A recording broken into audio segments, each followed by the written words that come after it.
스님 대신 제 수명을 가져가세요. 7살 동자승이 저승차사에 발을 씻긴 밤 차사마저 고개를 떨구게 만든 아이의 지극한 효심. 천광산의 겨울은 바람이 부는 것이 아니라 칼이 우는 소리를 냈다. 해발 800m 깎아지른 절벽 위에 위태롭게 얹혀있는 비우남은 그 이름처럼 구름조차 쉬어가기 버거워 비껴가는 곳이었다. 세상의 모든 색이 흰눈에 덮여 지워진 섣달금음. 암자를 둘러싼 낡은 흙담은 짐승의 갈비뼈처럼 앙상하게 드러나 있었고 처마 끝에 매달린 풍경은 물고기 모양의 추조차 얼어붙어 소리를 잃었다. 방 안이라고 해서 사정이 다르지는 않았다. 문풍지 틈새로 황소바람이 들이칠 때마다 호롱불 심지가 미친 듯이 춤을 췄다. 쿨럭, 쿨럭. 마른 기침 소리가 방바닥을 긁었다. 아랫목에 누운 노스님 명신의 가슴이 낡은 풀무처럼 거칠게 오르내렸다. 그의 얼굴은 이미 산 사람의 혈색이 아니었다. 검버섯이 핀 피부는 창호지보다 얇아 보였고 푹 꺼진 눈두덩이는 이미 저승의 그림자가 짙게 내려앉아 있었다. 7살 동자승 수아는 아랫입술을 꽉 깨물었다. 아이는 스님의 머리맡에 놓인 투박한 질그릇 대접을 두 손으로 감싸쥐었다. 차가운 냉기가 아이의 손바닥을 파고들었지만 수아는 그 그릇을 놓지 않았다. 자신의 체온으로라도 물을 데워야 했다. 스님 물 드세요. 수아의 목소리는 떨리지 않았다. 울면 스님이 더 아파할까봐 아이는 목구멍까지 차오른 울음을 꿀꺽 삼키는 법을 먼저 배웠다. 명신 스님은 힘겹게 눈을 떴다. 흐릿한 동공이 아이의 까까머리를 찾았다. 수아야. 예 스님. 밤이 깊었다. 자라. 나는 괜찮다. 앉아요. 저 안 졸려요. 수아는 고개를 세차게 저었다. 사실은 며칠 밤을 꼬박 새운 탓에 눈꺼풀이 천근만근이었다. 하지만 잠들면 스님의 숨소리가 영영 멈춰버릴 것 같은 공포가 아이를 버티게 했다. 명신은 앙상한 손을 들어 아이의 볼을 쓰다듬으려 했으나 손은 허공에서 힘없이 툭 떨어졌다. 비우남의 겨울은 가혹했다. 지난 가을 마을로 내려가는 산길이 산사태로 끊겼고 유난히 이르게 찾아온 폭설은 암자를 세상과 완전히 단절시켰다. 곳간에 남은 것이라고는 말라비틀어진 시래기 몇 줄기와 바닥을 보이는 쌀독뿐이었다. 그럼에도 수아에게는 믿는 구석이 하나 있었다. 아이는 스님이 다시 잠든 것을 확인하고는 살금살금 윗목에 있는 낡은 반다지 장으로 기어갔다. 칠이 벗겨진 장문을 열자 헌 옷가지들 사이 깊숙한 곳에 싸구려 한지로 겹겹이 싼 꾸러미가 보였다. 수아는 보물이라도 다루듯 조심스럽게 그 꾸러미를 꺼냈다. 한지를 한꺼풀씩 벗겨내자 주먹만 한 크기의 붉은 과실이 모습을 드러냈다. 하얀 분이 곱게 내려앉은 곶감이었다. 지난 가을 아랫마을 김진사 댁에서 시주받은 것 중 가장 크고 좋은 것을 골라 수아가 몰래 숨겨둔 것이었다. 이건 약이야. 그냥 곶감이 아니야. 수아는 곶감을 코에 갖다 대고 냄새를 맡았다. 달큰한 향기가 허기진 배를 자극해 백가죽이 등판에 붙을 지경이었지만 아이는 입안에 고인 침을 삼키며 다시 곶감을 쌌다. 어젯밤 꿈자리가 사나웠다. 꿈속에서 검은 옷을 입은 사내들이 암자 마당을 서성거리는 것을 보았다. 마을 노인들이 말하던 저승차사일지도 모른다는 생각에 수아는 잠을 깼을 때 온몸이 땀으로 젖어 있었다. 사람들은 곶감이 기침에 좋다고 했다.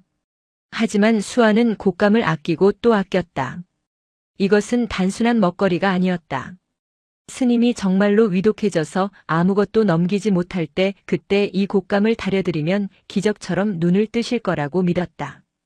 이 곶감은 수아에게 남은 마지막 희망이자 부적이었다. 나무관세음보살, 나무관세음보살. 수아는 곶감 꾸러미를 품에 안고 작게 연부를 외웠다. 제발 오늘 밤만 무사히 넘기게 해달라고. 내일 아침에는 눈이 그치고 길이 열려 의원을 모셔올 수 있게 해달라고. 그때였다. 텅. 마당에서 둔탁한 소리가 들렸다. 눈무게를 이기지 못한 소나무 가지가 부러지는 소리 같기도 했고 누군가 닫힌 살인문을 두드리는 소리 같기도 했다. 수아는 흠칫 놀라 문 쪽을 바라보았다. 짐승일까? 호랑이나 멧돼지라면 큰일이었다. 하지만 뒤이어 들려온 소리는 짐승의 것이 아니었다. 사박, 사박. 눈을 밟는 소리. 그것도 아주 규칙적이고 침착한 발소리였다. 이 깊은 밤에 이 험한 산을 올라올 사람은 없었다. 게다가 지금 밖은 무릎까지 눈이 쌓여 있어 장정들도 걷기 힘든 상태였다. 그런데 저 발소리는 마치 평지를 걷듯 가볍고 거침이 없었다. 수아는 스님의 이불깃을 여며드리고는 자리에서 일어났다. 문고리를 잡은 손이 가늘게 떨렸다. 아이는 마른 침을 삼키고 문을 아주 조금 열었다. 차가운 냉기가 칼날처럼 틈새로 파고들어 아이의 눈을 찔렀다.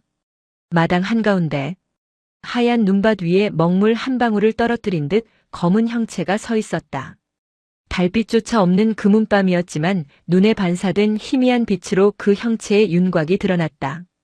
검은 갓을 쓰고 검은 도포를 입은 사내. 그는 보찜 하나 없이 맨몸으로 그 추위 속에 서 있었다. 그런데 이상했다. 사내의 입에서는 하얀 입김이 나오지 않았다. 수아는 본능적으로 알았다. 저 사람은 마을에서 온 사람이 아니다. 길을 잃은 나그네도 아니다. 할머니들이 옛날 이야기 해줄 때마다 무서워서 이불을 뒤집어 쓰게 만들었던 존재. 명부를 들고 죽은 자의 이름을 부르러 온다는 그들. 저승차사였다. 공포가 발끝에서부터 머리끝까지 순식간에 기어올랐다. 다리가 후들거려 주저앉고 싶었다. 당장 문을 걸어 잠그고 이불 속으로 숨고 싶었다. 하지만 수아는 도망치지 않았다. 등 뒤에 누워있는 명신 스님 때문이었다. 자신이 비키면 저 검은 사내는 곧장 방으로 들어와 스님을 데려갈 것이다. 수아는 덜덜 떨리는 손으로 문을 활짝 열어젖혔다. 그리고 신발도 신지 않은 버선발로 차가운 툇마루에 나섰다. 사내의 고개가 천천히 들렸다. 갓 아래 드리워진 얼굴은 밀랍인형처럼 창백했고 표정이 없었다. 깊이를 알 수 없는 검은 눈동자가 수아를 향했다. 누구세요? 수아의 목소리가 쩍 갈라졌다. 사내는 대답이 없었다. 그저 수아를 지나쳐 방문을 바라볼 뿐이었다. 그 무심한 시선이 수아에게는 그 어떤 고함보다 무섭게 느껴졌다. 무시. 그것은 산 사람을 상대하지 않겠다는 저승의 오만이었다. 수아는 툇마루에서 마당으로 펄쩍 뛰어내렸다. 버선이 순식간에 눈에 젖어 얼어붙었다. 아이는 양팔을 벌려 방문 앞을 막아섰다. 여긴 비우남입니다. 아픈 분이 계셔서 아무나 드리지 않아요. 그제야 사내의 시선이 다시 수아에게 머물렀다. 사내의 눈썹이 미세하게 꿈틀거렸다. 인간의 아이가 감히 저승의 사자 앞을 가로막는 일이 가당키나 한가 하는 듯한 표정이었다. 비켜라. 사내의 입술은 움직이지 않았지만 목소리는 수아의 머릿속에서 직접 울렸다. 그것은 쇠를 긁는 소리처럼 차갑고 건조했다. 아이는 명부에 없다. 길을 터라. 못 비켜요. 의원님이 아니면 못 들어갑니다. 수아는 악을 썼다. 의원이라는 말은 핑계이자 간절한 바람이었다. 저승차사라는 걸 알면서도 의원이라고 부르면 혹시나 그가 마음을 바꿔 의원 흉내라도 내주지 않을까 하는, 아니면 정말로 자신이 잘못 본 것이길 바라는 처절한 부정이었다. 사내는 한 걸음 내디뎠다. 쓱. 공간이 접히는 듯 했다. 분명 10걸음은 떨어져 있었는데 눈 깜빡할 사이에 사내는 수아의 코앞까지 다가와 있었다. 사내에게서 뿜어져 나오는 냉기는 겨울바람과는 질이 달랐다. 뼛속의 수분까지 말려버릴 듯한 죽음의 한기였다. 수아는 공포에 질려 숨도 쉬지 못했다. 하지만 발은 땅에 뿌리 박은 듯 움직이지 않았다. 사내의 하얀 손이 천천히 올라갔다. 그 손에는 낡은 장부 하나가 들려 있었다. 김명신. 향년 72. 오늘 자시다. 선고였다. 수아는 고개를 세차게 저었다. 눈물이 그렁그렁 맺혔다. 아니야. 아니에요. 우리 스님은 아직 가실 때가 안 됐어요. 봄에 꽃 피는 거 봐야 한다고 하셨단 말이에요. 봄은 산자의 것이다. 사내는 감정 없이 대꾸하며 수아를 옆으로 밀치려 했다. 손도 대지 않았는데 보이지 않는 힘이 수아를 밀어냈다. 수아는 엉덩방아를 찌우며 눈밭에 넘어졌다. 으앙. 터져 나오려던 울음을 가까스로 삼키며 수아는 다시 일어났다. 그리고 사내의 도포 자락을 꽉 붙잡았다. 잠깐만요. 의원님, 제발 잠깐만요. 사내가 멈칫했다. 감히 인간이, 그것도 어린아이가 저승차사의 옷깃을 잡다니. 닿는 순간 혼이 얼어붙을 수도 있는 무모한 짓이었다. 하지만 사내는 아이를 뿌리치지 않고 내려다보았다. 수아는 콧물을 훌쩍이며 애원했다. 손님이 오셨는데. 추운 데서 이러시면 안 되잖아요. 따뜻한 차라도 한 잔 드시고 가세요. 네. 우리 스님 계시면 인사라도 하고 가세요. 그것은 협박도 저항도 아니었다. 절박한 회유였다. 시간을 끌어야 했다. 자시가 지나면 오늘 밤만 넘기면 스님이 살 수도 있을지 모른다는 막연한 희망. 사내의 눈이 가늘어졌다. 그는 수아의 붉게 언 손과 그 손이 꽉 쥐고 있는 자신의 옷자락을 번갈아 보았다. 기이한 일이었다. 이 아이의 손에서 전해지는 온기가 차사의 절대적인 냉기를 뚫고 들어오고 있었다. 사내는 도포 자락을 잡은 아이의 손을 물끄러미 내려다보았다. 손등은 터져서 피딱지가 앉아 있었고 손톱 밑에는 때가 끼어 있었다. 고작 7살 난 아이가 감당하기에는 이 산의 겨울도 닥쳐온 운명도 너무 가혹해 보였다. 저승의 법도에 연민이라는 단어는 없다. 그는 수많은 생명을 거두었다. 전장의 병사도 역병에 걸린 마을의 촌장도 굶어 죽은 아이도 데려갔다. 그들 모두 살고 싶어 했고 애원했다. 하지만 죽음은 공평해야 했기에 그는 귀를 닫았다. 그런데 이 아이는 달랐다. 살려달라고 빌지 않았다. 그저 추운이 들어가서 차 한 잔 마시고 가라고 했다. 자신이 지키고자 하는 사람의 목숨을 앗아갈 존재에게 베푸는 호의. 그것은 순수해서 더 처연했다. 차라. 사내의 입에서 처음으로 육성이 흘러나왔다. 낮게 깔리는 저음이었다. 네. 우리 절에 귀한 차가 있어요. 제가 끓여드릴게요. 그러니까 들어오세요. 수아는 사내의 반응에 희망을 보았는지 재빨리 일어나 문을 열었다. 사내는 잠시 망설이다가 방문 턱을 넘었다. 방 안은 밖보다는 나았지만 여전히 서늘했다. 명신 스님은 가쁜 숨을 몰아쉬며 혼수 상태에 빠져 있었다. 사내는 방 한구석에 자리를 잡고 앉았다. 그는 갓을 벗지도 도포를 벗지도 않았다. 그가 앉은 자리 주변으로 서리가 하얗게 끼기 시작했다. 수아는 아랑곳하지 않고 부엌으로 뛰어가 화로에 불씨를 살렸다. 후, 후. 아이는 볼이 홀쭉해지도록 입김을 불어 죽어가는 불씨를 살려냈다. 매운 연기가 눈을 찔러 눈물이 핑 돌았지만 멈추지 않았다. 솥에 눈 녹인 물을 붓고 말린 둥글레 몇 조각을 넣었다. 귀한 차라고 했지만 사실은 산에서 캔 둥글레를 볶은 것이 전부였다. 하지만 수아에게는 스님과 나누어 마시던 세상에서 제일 맛있는 차였다. 물이 끓는 동안 수아는 힐끔 방 안을 살폈다. 검은 사내는 명신 스님을 지켜보고 있었다. 그 모습이 마치 사냥감이 숨을 거두기를 기다리는 독수리 같았다. 수아의 가슴이 철렁 내려앉았다. 안 돼. 이대로는 안 돼. 무언가 더 필요했다. 저 무서운 손님을 붙잡아둘, 혹은 감동시켜서 그냥 돌아가게 만들 무언가가. 수아의 시선이 윗목의 반다지 장으로 향했다. 마지막 남은 곶감. 수아는 입술을 깨물었다. 저건 스님 드릴 건데. 스님 깨어나시면 드릴 건데. 하지만 지금은 스님을 지키는 게 먼저였다. 저승사자도 맛있는 걸 먹으면 기분이 좋아져서 실수를 할 수도 있지 않을까? 옛날 이야기에서 도깨비도 메밀묵을 주면 소원을 들어준다고 하지 않았던가. 수아는 떨리는 손으로 장을 열고 곶감 꾸러미를 꺼냈다. 하얀 분이 뽀얗게 핀 곶감을 보자 뱃속에서 꼬르륵 소리가 요란하게 났다. 수아는 침을 꿀꺽 삼키며 곶감을 작은 접시에 담았다. 잠시 후 수아는 쟁반에 따뜻한 둥글레차 2잔과 곶감이 담긴 접시를 받쳐들고 방으로 들어갔다. 차 드세요, 의원님. 수아는 짐짓 밝은 목소리로 말했다. 사내는 쟁반을 내려놓는 아이를 말없이 응시했다. 김이 모락모락 나는 찻잔 옆에 놓인 붉은 곶감 하나. 사내의 눈썹이 다시 한번 꿈틀했다. 비우남의 사정은 훤히 알고 있었다. 쌀독이 비어 며칠째 묽은 죽으로 연명하고 있다는 것도, 이 아이가 굶주림에 지쳐 밤마다 배를 움켜쥐고 잠든다는 것도, 저 곶감이 이곳에 남은 유일한 양식이라는 것도.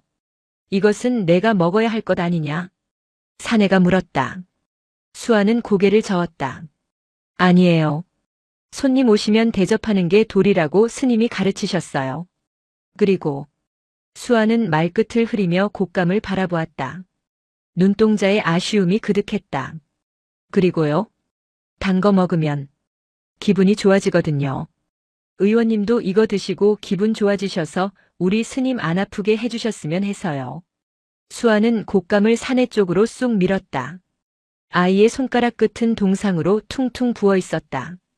그 손으로 내민 곶감은 단순한 과일이 아니었다.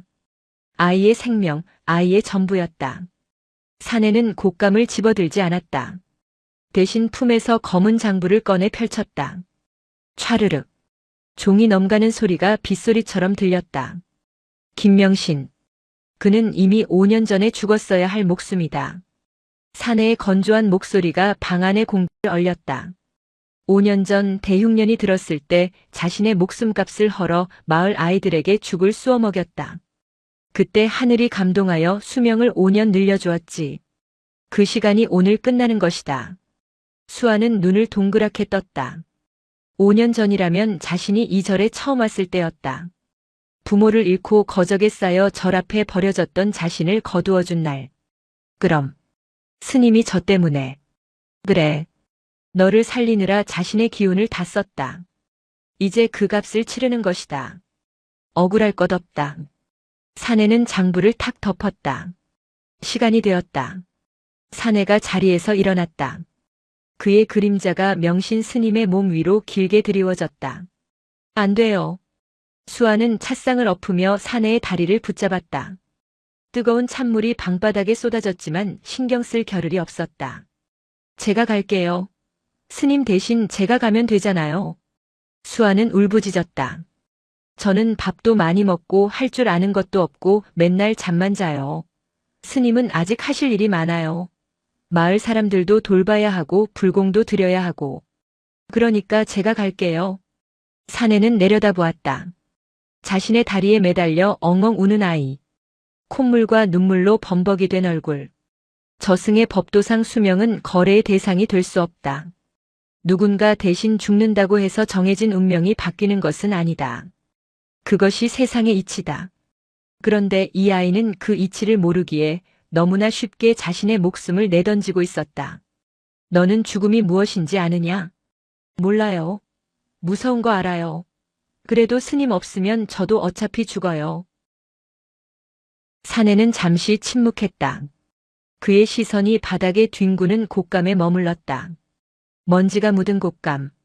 아이가 자신을 위해, 아니 스님을 살리기 위해 내놓았던 마지막 진심. 사내는 천천히 허리를 굽혔다.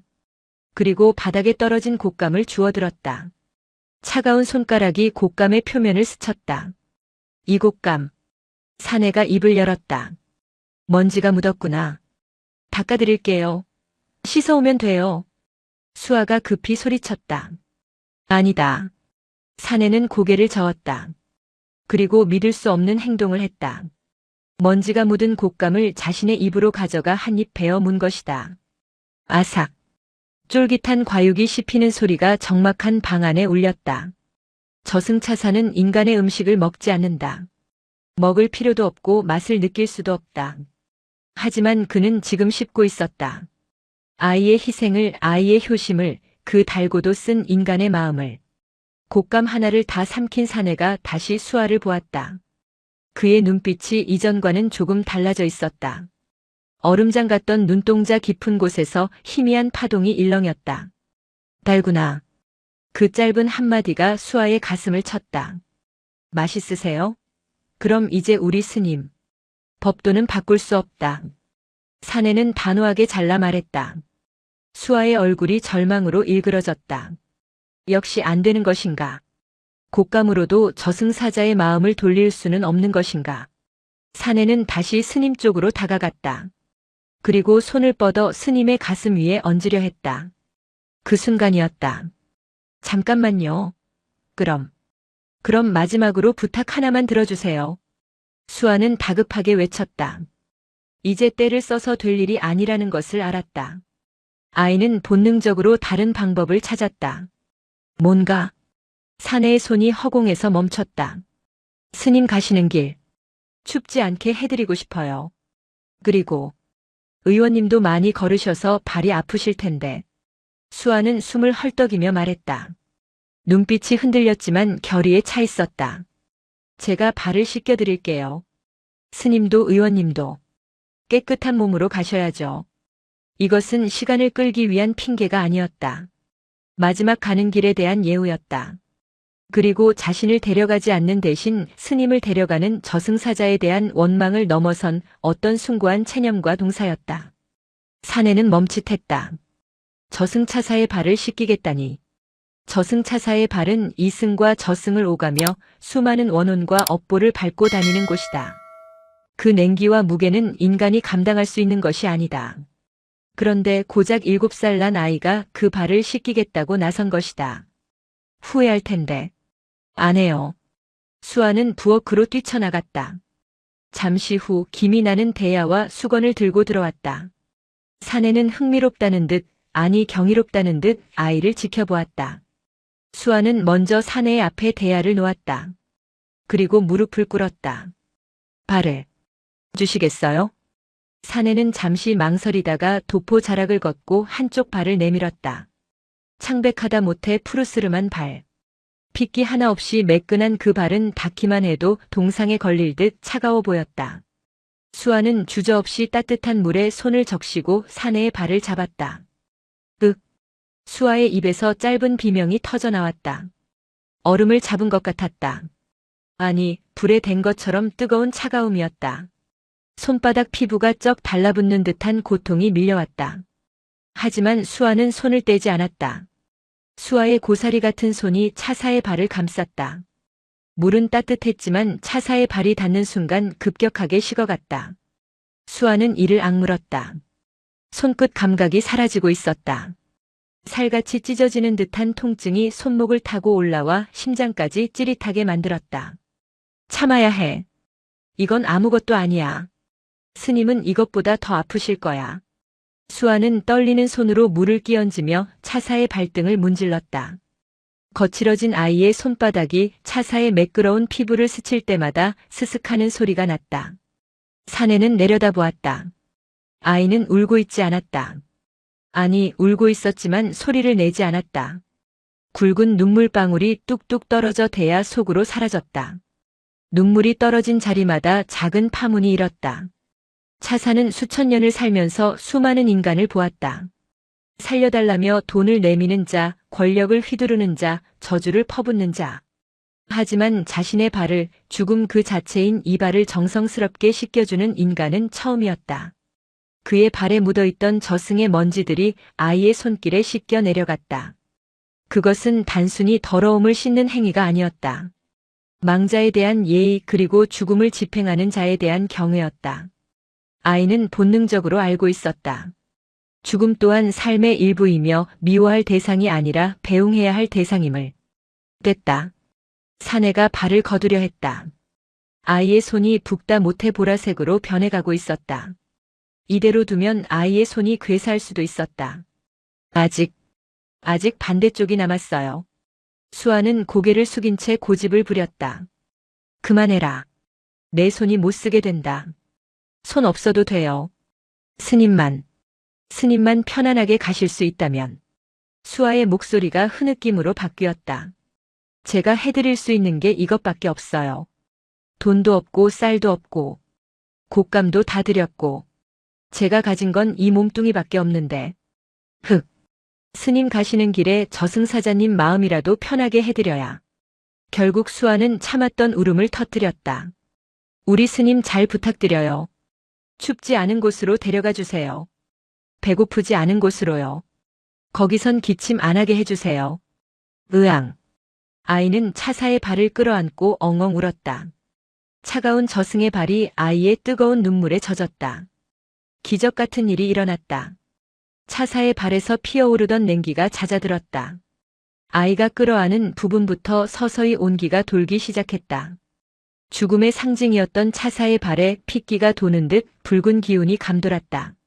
사내는 멍하니 그 광경을 바라보았다. 명부는 절대적이다. 하지만 명부를 기록하는 붓은 하늘의 뜻을 받아 적을 뿐이다. 그리고 하늘의 뜻은 가끔, 아주 가끔 인간의 지극한 정성에 의해 움직이기도 한다. 사내는 품에서 다시 장부를 꺼냈다. 장부의 글자들은 붉은색으로 빛나고 있었다. 김명신 마이너스 수명 종료. 그 글자는 요지부동이었다. 하지만 그 아래 희미하게 새로운 글자가 떠오르고 있었다. 인과의 변동. 5년 전 명신 스님이 자신의 수명을 깎아 수아를 살린 것이 인이었다면 지금 수아가 자신의 손을 희생의 차사에 발을 씻기고 있는 것이 과였다. 그리고 그 과는 너무나 순수하고 강력해서 저승의 계산법으로도 셈하기 어려운 잉여 가치를 만들어내고 있었다. 감. 사내의 머릿속에 아까 먹었던 곶감의 맛이 떠올랐다. 그 곶감은 단순한 음식이 아니었다. 아이의 인내였고 사랑이었고 생존을 위한 마지막 보루였다. 그것을 자신에게 내어주었다. 그리고 지금은 자신의 신체 일부인 손마저 내어주고 있다. 이 아이에게서 탐욕이 보이지 않는다. 삶에 대한 집착조차 타인을 위한 것이다. 사내는 결단을 내려야 했다. 이대로 김명신을 데려가면 이 아이는 고아가 된다. 산속에 고립된 채 굶어 죽거나 얼어 죽을 것이다. 선인을 데려감으로써 또 다른 선한 생명이 죽게 된다면 그것은 저승의 법도가 추구하는 균형에 어긋난다. 사내는 손을 뻗어 수아의 머리 위에 얹었다. 그만 울어라. 차가운 기운 대신 서늘하지만 상쾌한 바람 같은 기운이 수아의 머리칼을 스치고 지나갔다. 수아는 깜짝 놀라 고개를 들었다. 너의 차는 따뜻했고 곶감은 달았으며 물은 맑았다. 사내의 입가에 아주 희미한 실오라기 같은 미소가 스쳤다. 그것은 웃음이라기보다는 빙하가 녹아내리는 듯한 표정의 변화였다. 내 발을 씻겨준 값은 치러야겠지. 사내는 품에서 붓을 꺼냈다. 먹을 묻히지 않았는데도 붓끝은 검게 젖어 있었다. 그는 공중에 펼쳐진 장부 위에 붓을 갖다 대었다. 김명신 향년 72. 사내는 그 위에 획을 그으려다 멈췄다. 단 공짜는 없다. 누군가의 삶이 연장되려면 누군가의 시간은 줄어들거나 혹은 그에 상응하는 대가를 치러야 한다. 사내는 수아를 뚫어지게 바라보았다. 내가 가진 가장 소중한 것을 또 내놓을 수 있겠느냐? 수아는 망설임 없이 고개를 끄덕였다. 네, 다 가져가세요. 제 손도 발도 다 필요 없어요. 아니. 사내는 고개를 저었다. 신체는 부모에게 받은 것이니 함부로 훼손할 수 없다. 내가 원하는 건 내 기억이다. 기억. 이요? 그래. 오늘 밤 내가 이곳에 왔다는 기억. 그리고 내가 스님을 살리기 위해 애썼다는 그 기특한 기억. 그것을 내가 가져가겠다. 수아는 잠시 멍하니 있다가 되물었다. 그럼 스님은 사시는 거예요? 그래. 그럼 됐어요. 기억 같은 거 없어도 돼요. 스님만 살면 돼요. 아이의 대답은 너무나 명쾌해서 허탈할 지경이었다. 자신의 공로를 잊어버린다는 것, 자신이 스님을 구했다는 사실조차 모르게 된다는 것은 생각보다 큰 형벌일 수 있었다. 하지만 수아에게는 그것이 아무런 문제도 되지 않았다. 사내는 붓을 움직였다. 슥, 슥. 장부의 글자가 고쳐졌다. 하지만 단순히 숫자가 바뀐 것이 아니었다. 김명신 마이너스 여생동자가 심은 씨앗이 나무가 되어 열매를 맺을 때까지. 그것은 명확한 숫자가 아닌 인연에 묶인 시간이었다. 곶감 씨앗을 심어 감나무가 되고 감이 열리려면 좋기 10년은 걸릴 것이다. 그 시간이면 아이는 청년이 되고 스스로 살아갈 힘을 얻게 될 것이다. 차사는 지극히 합리적인 판결을 내린 것이다. 되었다. 사내는 장부를 덮었다. 그 순간 방 안의 냉기가 썰물처럼 빠져나갔다. 얼어붙었던 문풍지가 다시 떨리기 시작했고 호롱불이 환하게 타올랐다. 명신 스님의 거친 숨소리가 잦아들었다. 색, 색 하는 편안한 숨소리로 바뀌었다. 수아는 스님을 확인하고는 안도의 한숨을 내쉬었다. 긴장이 풀리자 갑자기 밀려오는 졸음을 이길 수가 없었다. 눈꺼풀이 천근만근 무거워졌다. 의원님, 감사합니다. 수아는 차사의 발치에 쓰러지듯 잠이 들었다. 사내는 잠든 수아를 내려다보았다. 그리고 아이를 안아들어 아랫목 이불 속에 눕혔다. 명신 스님의 옆자리였다. 잘 자라 아가. 사내는 밖으로 나왔다. 눈은 그쳐 있었고 구름 사이로 새벽별이 빛나고 있었다. 그는 툇마루에 앉아 자신의 발을 보았다. 아이가 씻겨준 발. 여전히 미세한 온기가 남아 있었다. 그는 다시 신을 신지 않았다. 맨발로 눈을 밟았다. 하지만 이번에는 달랐다. 그가 걸어가는 눈길 위에 발자국이 남지 않았던 전과 달리 이번에는 희미하게 남아 발자국이 찍히고 있었다. 아주 얕지만 분명한 흔적이었다. 인간의 온기를 얻은 탓일까? 사내는 피식 웃으며 허공으로 흩어졌다. 그가 앉아있던 툇마루에는 곶감 씨앗 하나가 덩그러니 놓여 있었다. 아침 햇살은 언제나처럼 무심하게 비우남의 처마를 핥았다. 지난밤의 폭설이 거짓말처럼 그치고 산봉우리마다 하얗게 핀 상고대가 수정처럼 반짝였다. 수아는 눈을 번쩍 떴다. 익숙한 천장이었다. 쥐 오줌 자국이 지도처럼 그려진 낡은 천장. 아이는 벌떡 일어나 앉았다. 이불 밖으로 나온 어깨에 닿는 공기가 어제와는 달리 훈훈했다. 아니, 방바닥이 절절 끓고 있었다. 땔감이 부족해 늘 냉골이었던 아랫목이 마치 한여름 바위처럼 뜨끈했다. 아궁이에 불 안 넣었는데? 수아는 고개를 갸웃거렸다. 어젯밤 기억이 가물가물했다. 분명 스님이 많이 아프셨고 무서운 손님이 찾아왔던 것 같은데 그 뒤로는 마치 안개 속에 잠긴 듯 희뿌연 영상만 둥둥 떠다녔다. 그때였다. 일어났느냐? 굵직하면서도 힘있는 목소리가 들렸다. 수아는 소스라치게 놀라 고개를 돌렸다. 명신 스님이었다. 며칠 전만 해도 숨이 넘어갈 듯 헐떡이던 노스님이 윗목에 정좌하고 앉아 있었다. 핏기 없던 얼굴에는 홍조가 돌았고 눈빛은 형형했다. 죽음의 문턱까지 갔던 사람이라고는 믿기지 않을 만큼 생기가 넘쳤다. 스님? 수아는 믿을 수 없다는 듯 눈을 비볐다. 스님, 진짜 우리 스님 맞아요? 안 아파요? 이제 기침 안 해요? 수아는 이불을 박차고 나가 스님의 품에 와락 안겼다. 명신은 껄껄 웃으며 아이의 등판을 두드려 주었다. 이 녀석아. 숨 막힌다. 허허. 그래, 자고 일어났더니 몸이 씻은 듯이 났구나. 내가 밤새 간호를 잘해준 덕분이다. 제가요? 저는 그냥 잠만 잤는데요. 수아는 머리를 극적였다. 이상했다. 손바닥이 조금 따끔거려서 펴보니 붉게 달아올라 있었다. 마치 뜨거운 물건을 오래 쥐고 있었던 것처럼 화끈거렸지만 신기하게도 아프지는 않았다. 꿈을 꿨나 봐요. 아주 무서운 의원님이 오셔서 약을 주고 가신 것 같아요. 의원? 이 폭설에 의원이 왔을 리가 있느냐. 내 효심에 부처님이 다녀가셨나 보다. 명신 스님은 수아의 붉은 손바닥을 잡아 호호 불어주었다. 스님은 자신의 몸이 나은 것이 기적임을 알았지만 그 기적의 대가가 아이의 희생이었음을 짐작조차 하지 못했다.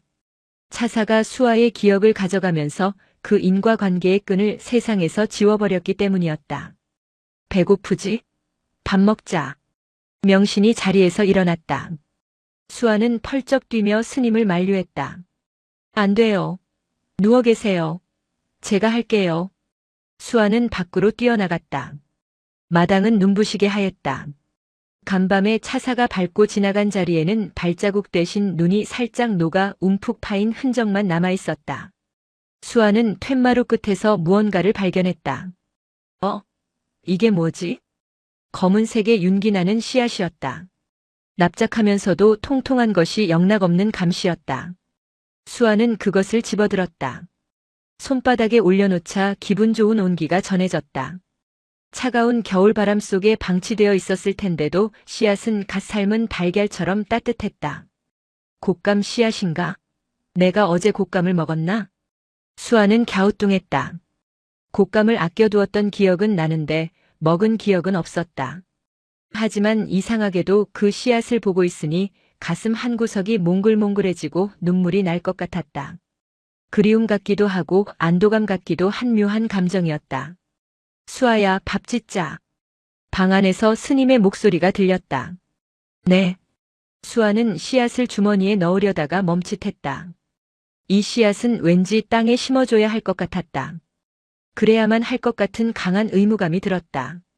수아는 부엌 옆 양지 바른 곳으로 갔다. 눈을 손으로 헤치자 얼어붙은 흙이 나왔다. 아이는 호미를 가져와 꽁꽁 언 땅을 톡톡 쪼았다. 여기서 자라라. 내가 물도 주고 따뜻하게 해줄게. 수아는 씨앗을 심고 흙을 덮은 뒤 꾹꾹 눌러주었다. 그리고 합장하고 꾸벅 인사를 했다. 그 순간 땅속에 묻힌 씨앗에서 미세한 빛이 깜빡였다. 인간의 눈으로는 볼 수 없는 생명의 태동이었다. 저승차사의 자비와 아이의 효심이 만나 잉태된 이 씨앗은 평범한 감나무가 아니었다. 훗날 비우남을 지키고 수많은 생명을 살리게 될 영목의 시작이었다. 아침 밥상은 조촐했다. 묽은 실의 기죽과 짠지 몇 조각. 하지만 수아와 명신 스님에게는 임금님 수라상보다 귀했다. 스님, 죽이 달아요. 내 마음이 달아서 그렇다. 두 사람의 웃음소리가 눈 덮인 산사의 풍경 소리처럼 맑게 울려 퍼졌다. 산 위가 평화로운 아침을 맞이하는 동안 산 아래 고을 관하는 살얼음판 같은 긴장감에 휩싸여 있었다. 신임 현감 최판석. 그가 부임한 지 석 달 만에 고을은 쑥대밭이 되었다. 그는 겉보기에 무식하게 재물을 탐하는 탐관 오리와는 결이 달랐다. 그는 깐깐했고 치밀했으며 무엇보다 자신의 건강과 안위에 병적인 집착을 보였다. 그는 40줄에 들어서면서부터 늙고 병드는 것에 대한 극심한 공포를 가지고 있었다. 전임지에서 백성들의 고혈을 짜내어 구한 산삼이며 녹용을 다려 먹었지만 그의 얼굴에 핀 저승꽃과 밤마다 찾아오는 흉통은 사라지지 않았다. 관아에 안채 병풍으로 둘러싸인 방 안은 약재 냄새로 진동했다. 최현감은 호피가 깔린 보류에 비스듬히 누워 곰방대를 물고 있었다. 그래, 비우남 늙은 중이 아직 살아있다고. 최현감의 눈매가 매섭게 찢어졌다. 그의 앞에는 고을의 이방과 사냥꾼 출신의 신복마가가 머리를 조아리고 있었다. 예, 사또. 분명 지난달에 송장이 다 되었다는 소문을 들었는데 오늘 새벽 나무꾼 놈이 산에서 내려오면서 하는 말이 절 굴뚝에서 연기가 피어오르고 늙은 중의 웃음소리가 들렸답니다. 이방이 조심스럽게 아뢰었다. 최현감은 곰방대를 탁탁 털었다. 이상하지 않으냐? 그 산골짜기 흉가 같은 암자에서 땔감도 식량도 떨어진 지 오랜데 노인이 겨울을 났다. 그것도 회춘을 해서? 그것이 아마도 동자승 녀석이 구걸해온 곶감 몇 개로 연명한 것이 아닐는지요. 어리석은 놈. 최현감이 몸을 벌떡 일으켰다. 곶감 따위로 죽을 병이 낫는다면 세상에 의원이 왜 필요하더냐? 분명 다른 게 있다. 최현감의 눈이 탐욕으로 번들거렸다. 그는 단순한 재물을 원하는 것이 아니었다. 그는 생명을 원했다. 비우남터가 예사롭지 않다는 말은 들었다. 옛날 도선 대사가 지팡이를 꽂은 자리라는 전설도 있고 그 늙은 중 분명히 무언가를 숨기고 있다. 산삼보다 귀한 영약이거나 아니면 수명을 늘리는 비법을 알고 있는 게야. 최현감은 자리를 박차고 일어났다. 뒷짐을 지고 방 안을 서성거리는 그의 발걸음 소리가 불안하게 울렸다. 마가야. 예, 나으리.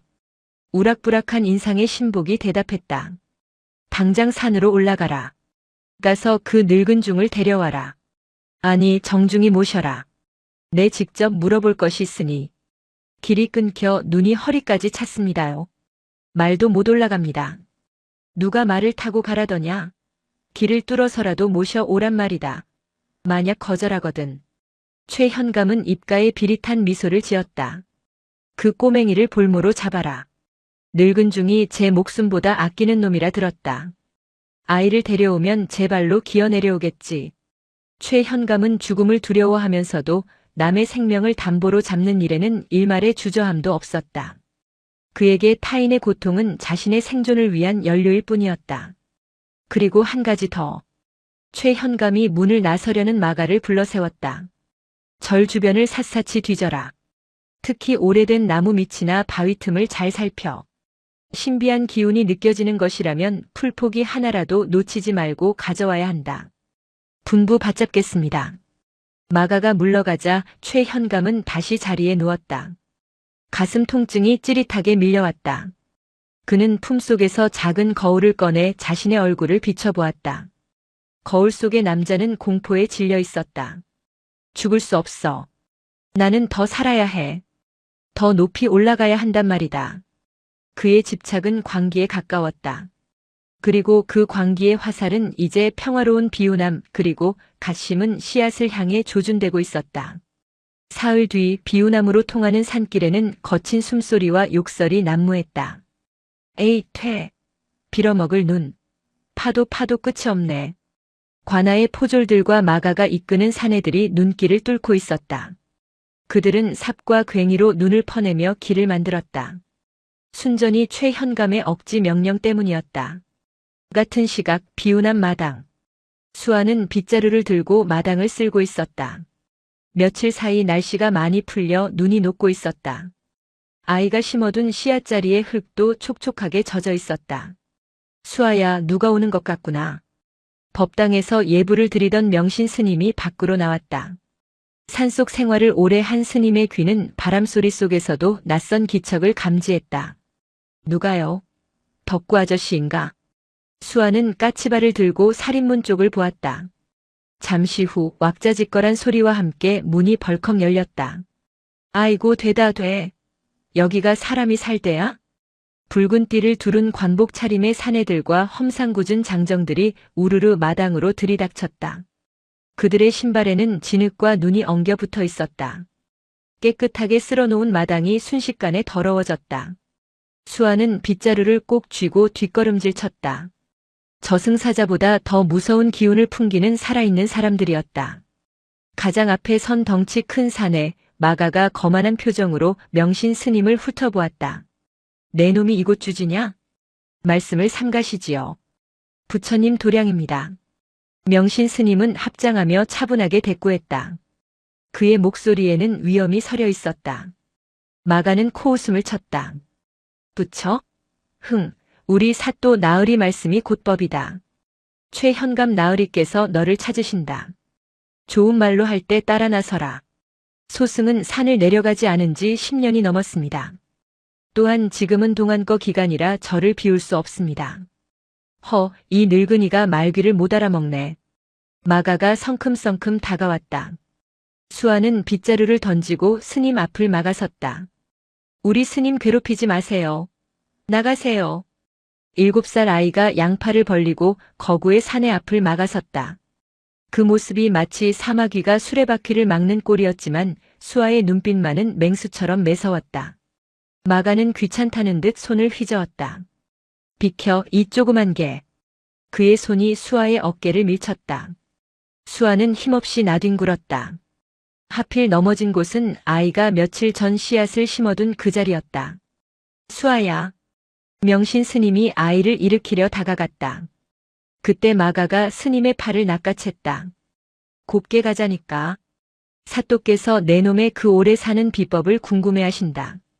내 놈 얼굴을 보니 송장은커녕 10년은 더 살겠구만.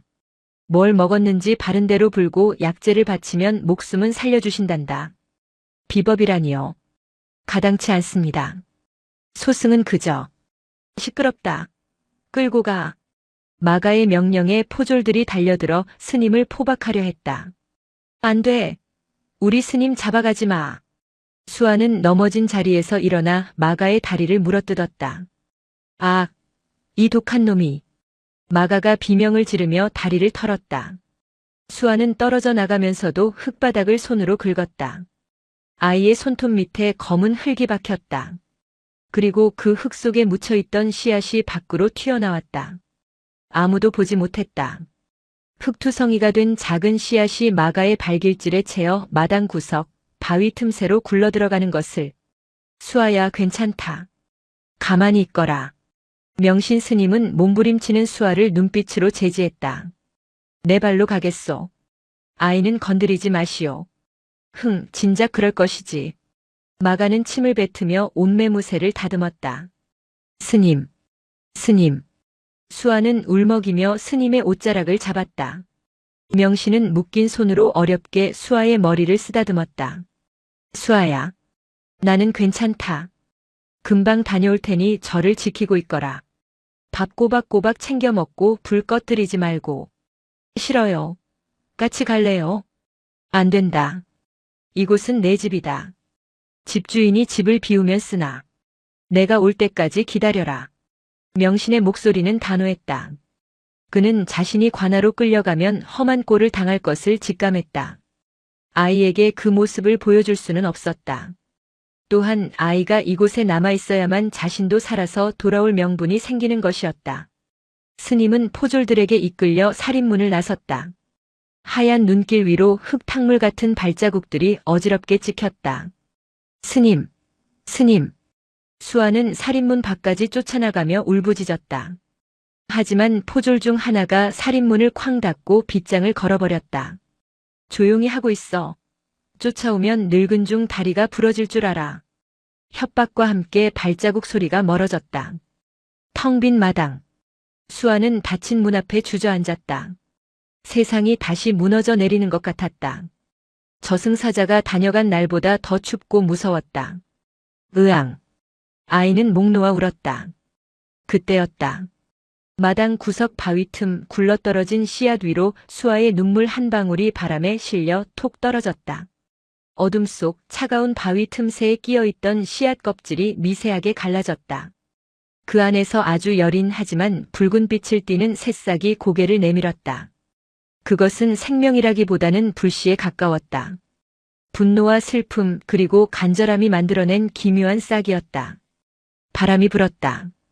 풍경 소리가 댕그렁 울렸다. 마치 누군가에게 신호를 보내는 것처럼. 산 위에는 홀로 남은 아이가 울고 있었고 산 아래에서는 탐욕스러운 늑대가 입맛을 다시고 있었다. 그리고 그 사이에서 잊혀진 기억의 파편을 머금은 붉은 싹이 조용히 트고 있었다. 비우남의 밤은 산 아래보다 일찍 찾아왔다. 스님이 끌려간 첫날 밤 수아는 무서워서 방문을 걸어 잠그고 이불 속에 숨어 있었다. 밤새 산짐승 우는 소리가 들릴 때마다 몸을 웅크렸다. 스님, 언제 오세요? 배고픔보다 무서운 것은 고요함이었다. 늘 기침 소리로 혹은 연불 소리로 채워졌던 공간이 텅 비어버린 공포. 수아는 뜬 눈으로 밤을 지새웠다. 이튿날 아침. 수아는 퉁퉁 부은 눈을 비비며 밖으로 나왔다. 배가 고팠다. 부엌에 들어가 봤지만 쌀독은 바닥을 드러낸 지 오래였다. 남은 건 찬장에 있는 말라비틀어진 누룽지 몇 조각뿐이었다. 수아는 누룽지를 입에 물고 마당으로 나갔다. 그리고 무심코 어제 자신이 넘어졌던 그리고 마가가 발길질을 했던 바위 틈을 바라보았다. 수아의 입에서 누룽지 조각이 툭 떨어졌다. 그곳에 나무가 있었다. 분명 어제까지만 해도 손톱만 한 싹이었는데 하룻밤 사이에 무릎 높이까지 자라 있었다. 보통 나무가 아니었다. 줄기는 검은색으로 단단했고 잎사귀는 핏빛처럼 붉었다. 눈 덮인 하얀 세상에서 홀로 붉게 타오르는 듯한 기이한 나무. 수아는 홀린 듯 다가갔다. 너, 왜 이렇게 빨리 자랐어? 아이가 묻자 나무가 대답이라도 하듯 잎사귀를 파르르 떨었다. 바람이 불지 않았는데도 나뭇가지가 흔들리며 사락사락 소리를 냈다. 그 소리가 마치 누군가가 속삭이는 위로처럼 들렸다. 수아는 조심스럽게 검은 줄기에 손을 댔다. 따뜻했다. 겨울나무의 차가운 껍질이 아니었다. 마치 살아있는 동물의 배를 만지는 것처럼 훈훈한 온기가 느껴졌다. 그 온기는 손바닥을 타고 팔을 지나 가슴까지 전해졌다. 따뜻하다. 수아는 나무 옆에 쭈그리고 앉았다. 너도 혼자니? 나도 혼자야. 나쁜 사람들이 우리 스님 잡아갔어. 수아는 나무에게 말을 걸기 시작했다. 아무도 없는 산중에서 대화할 상대가 생겼다는 것만으로도 위안이 되었다. 그때 신기한 일이 벌어졌다. 수아의 눈물이 나무 뿌리 근처 흙에 떨어지자 나무가 눈에 띄게 꿈틀거렸다. 가지 하나가 쑥 뻗어나오더니 수아의 머리 위를 덮어주었다. 마치 우산처럼 혹은 어미가 새끼를 품듯 잎사귀들이 수아의 정수리를 감쌌다. 배고픔이 가시는 느낌이었다. 나무에서 뿜어져 나오는 알 수 없는 기운이 수아의 허기를 채워주고 있었다. 그것은 밥으로 채우는 포만감이 아니라 생명력이 채워주는 충만함이었다. 내가 나 지켜주는 거야? 수아는 나무를 끌어안았다. 이 나무는 저승차사가 뱉어낸 씨앗에서 자라났다. 저승의 시간은 이승과 다르다. 저승의 하루는 이승의 10년. 차사의 기운을 머금은 이 나무는 이승의 물리적 시간을 무시하고 자라나고 있었다. 무엇보다 이 나무는 기억을 먹고 자랐다. 차사가 가져간 수아의 기억, 희생과 효심이라는 가장 순결한 에너지가 이 나무의 걸음이었다. 밤이 되자 나무는 은은한 붉은 광채를 뿜어냈다. 그 빛은 비운한 마당을 밝혀주었고 짐승들이 접근하지 못하게 하는 결계가 되었다. 수아는 나무 밑에 멍석을 깔고 누웠다. 차가운 방안보다 나무 옆이 훨씬 따뜻했다. 스님 올 때까지 내가 여기서 기다릴게. 너랑 같이. 수아는 나무 줄기를 베개 삼아 잠이 들었다. 꿈속에서 검은 도포를 입은 사내가 나타나 머리를 쓰다듬어 주는 것 같았다. 관아의 지하 감옥은 습하고 악취가 진동했다. 명신 스님은 차가운 돌바닥에 무릎을 꿇고 있었다. 칠순 노구의 포박은 너무나 가혹했다. 하지만 스님의 허리는 꼿꼿했다. 그는 눈을 감고 입속으로 관세음보살을 되뇌고 있었다. 늙은이 아직도 입을 열 생각이 없는가? 철창 너머로 최현감이 나타났다. 그는 코를 막으며 인상을 찌푸렸다. 사또 억지입니다. 불로초라니요. 그런 것이 있다면 진시황이 죽었겠습니까? 명신 스님이 차분하게 대답했다. 주둥이를 놀리지 마라. 최현감이 소리쳤다. 내 놈이 죽다 살아난 것을 온 고을이 안다. 송장이 다 되어 숨만 헐떡이던 놈이 하룻밤 사이에 청년처럼 혈색이 돌아왔어. 이게 약이 아니고서야 설명이 되느냐? 최현감의 논리는 단순했다. 자신의 상식으로 이해되지 않는 일은 비기가 있거나 속임수라고 믿는 것이다. 그것은 저도 모르는 일입니다. 자고 일어났더니 몸이 가벼워졌을 뿐입니다. 이 독한 늙은이. 매 맛을 봐야 정신을 차리겠구나. 최현감이 턱짓을 하자 옥사장이 몽둥이를 들고 들어왔다. 잠깐. 명신 스님이 눈을 번쩍 떴다. 그의 눈빛이 횃불보다 강렬하게 빛나자 옥사장도 멈칫했다. 스님은 최현감을 똑바로 응시했다. 사또의 얼굴에 그림자가 짙습니다. 뭐라? 죽음을 피하려 발버둥 칠수록 죽음은 그림자처럼 더 바짝 따라붙는 법입니다. 사또께서는 지금 쫓기고 계십니다. 무엇이 그리 두려우십니까? 최현감의 동공이 흔들렸다. 정곡을 찌른 것이다. 네. 내 놈이 요망한 혓바닥으로 나를 저주하는구나. 저주가 아닙니다. 충고입니다. 산 사람은 누구나 죽습니다. 늦추려 하지 말고 어떻게 갈 것인가를 고민하셔야 합니다. 지금 멈추지 않으면 사또가 그토록 피하고자 했던 그 차가운 곳으로 누구보다 빨리 가게 될 것입니다. 닥쳐라. 저놈을 당장 쳐라. 최현감이 악을 썼다. 공포가 분노로 바뀐 것이다. 옥사장의 몽둥이가 명신 스님의 등을 내리쳤다. 외마디 신음과 함께 스님이 바닥으로 쓰러졌다. 하지만 입가에는 옅은 미소가 서려 있었다. 그는 보았다. 최현감의 어깨 너머에 서 있는 희미한 검은 형체들을. 저승의 사자들이 이미 그를 주시하고 있었다. 그때였다. 감옥 밖에서 다급한 전갈이 왔다. 사또, 사또, 큰일 났습니다. 이방이 헐레벌떡 뛰어들어왔다. 무슨 일이냐? 채신 머리 없이. 그게 산에서 불이 났다고 합니다. 불? 비운함에 불이라도 질렀느냐? 아닙니다. 불은 불인데. 붉은 빛이 천광산 꼭대기에서 하늘로 치솟고 있답니다. 마을 사람들이 산신령이 노했다고 난리가 났습니다. 최현감의 얼굴이 굳어졌다. 붉은 빛. 그는 직감했다. 저 늙은 중이 숨기고 있는 무언가가 발동한 것이다. 그것이 보물인지 요물인지는 모르겠지만 반드시 손에 넣어야 했다. 당장 채비해라. 내 직접 산으로 갈 것이다. 최현감은 쓰러진 명신 스님을 노려보았다. 내 놈은 여기서 썩고 있어라. 내가 숨겨둔 그 보물을 내가 찾아오면 그때 내 목을 칠 것이다. 최현감이 떠나고 옥문이 닫혔다. 어둠 속에 남겨진 명신 스님은 힘겹게 몸을 일으켰다. 그리고 비우남이 있는 북쪽을 향해 합장했다. 수아야, 부디 무사해야 한다. 스님은 알 수 있었다. 그 붉은 빛은 단순한 불이 아님을. 그것은 아이의 순수한 마음이 만들어낸 혹은 그날 밤 다녀간 손님이 남긴 인연의 끈임을. 최현감이 병력을 모으는 동안 비우남에는 또 다른 손님이 찾아왔다. 이번에는 인간이 아니었다. 수아는 잠결에 묵직한 진동을 느꼈다. 지진이 난 것처럼 땅이 울렸다. 나무 밑에서 웅크리고 자던 수아는 눈을 떴다. 밤 공기가 달랐다. 숲의 모든 풀벌레 소리가 뚝 끊겼고 바람조차 숨을 죽였다. 압도적인 존재감. 수아는 붉은 나무 뒤로 몸을 숨기고 어둠 속을 응시했다. 어둠 속에서 두 개의 푸른 등불이 켜졌다. 그것은 높이 떠 있었다. 어른 키보다 훨씬 높은 곳에 박힌 두 개의 눈. 으르릉. 낮게 깔리는 소리가 뱃속을 울렸다. 거대한 그림자가 달빛 아래 모습을 드러냈다. 범이었다. 그냥 호랑이가 아니었다. 집채만 한 덩치에 이마에는 임금 왕자가 선명하게 박혀 있었고 꼬리는 9번 휘감길 만큼 길었다. 천광산의 주인 산군이었다. 수아는 너무 놀라 비명조차 나오지 않았다. 오줌을 지릴 것 같았다.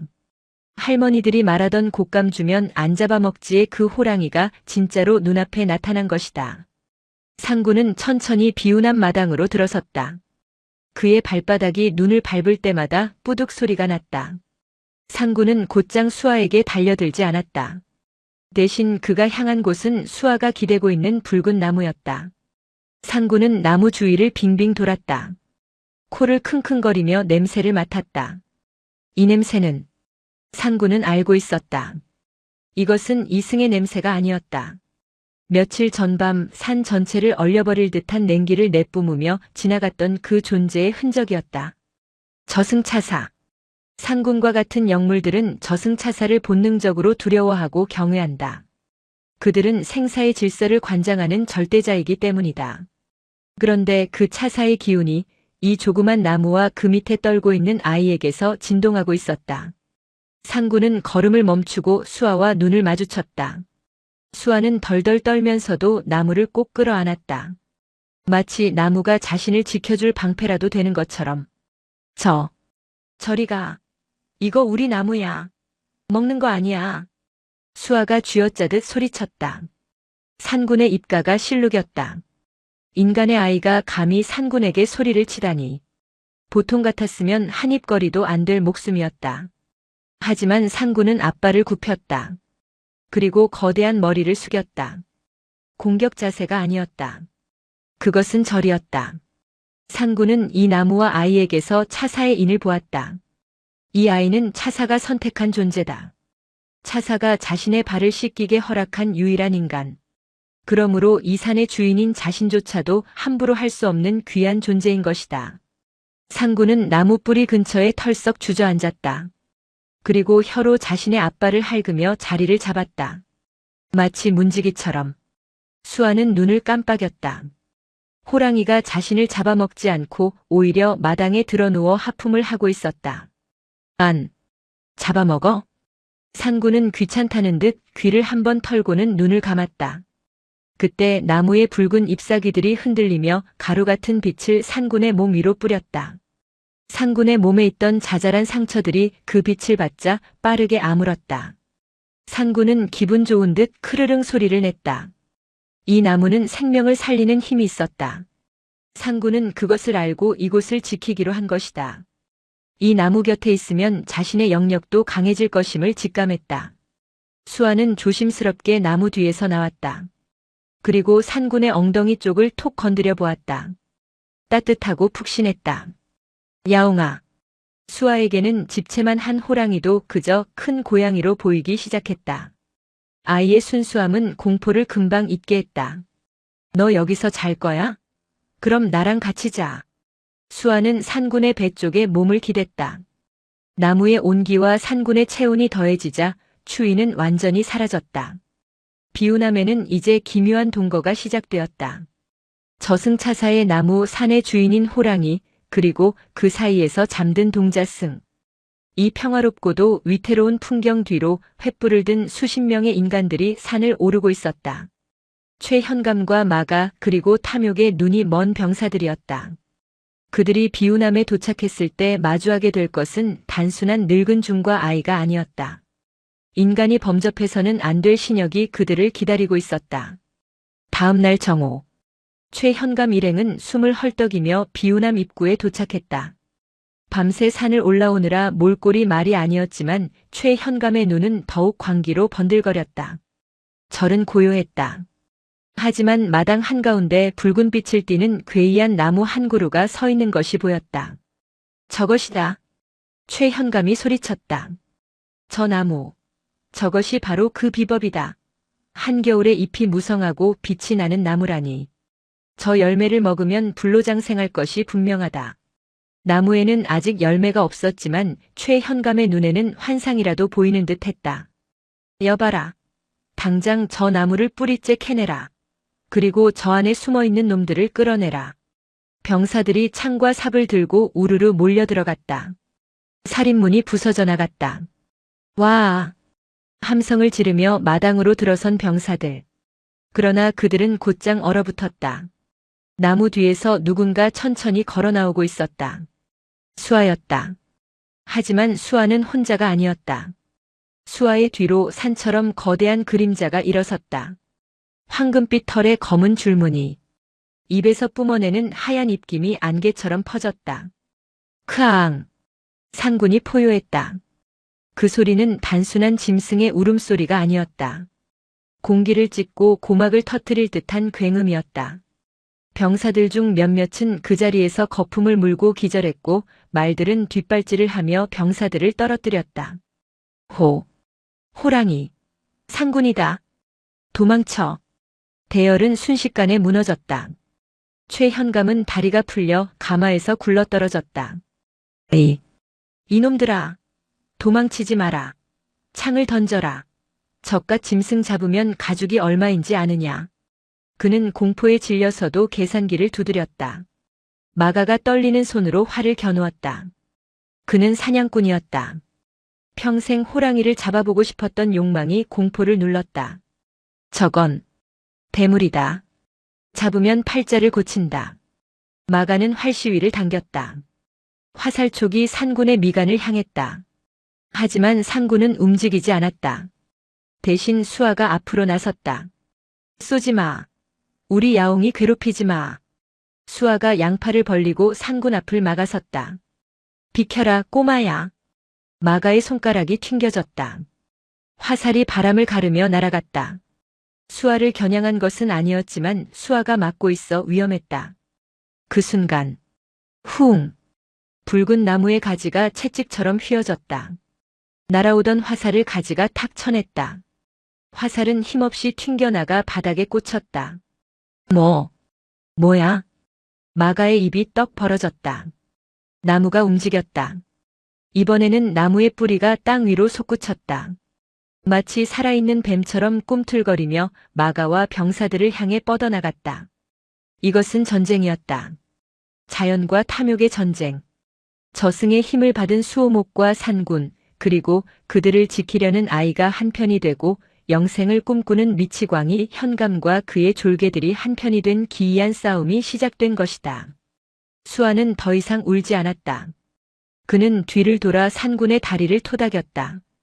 야옹아, 저 아저씨들 혼내줘. 우리 나무 뺏으러 온 거래. 산군의 눈이 푸르게 빛났다. 그는 앞발을 들어 땅을 내리찍었다. 쿵! 지진 같은 진동과 함께 산비탈에 쌓여있던 눈더미가 쏟아져 내리기 시작했다. 눈사태였다. 으악! 산이 무너진다. 아비규환이 펼쳐졌다. 최현감은 바닥을 기며 비명을 질렀다. 내 나무, 내 불로초. 안 돼.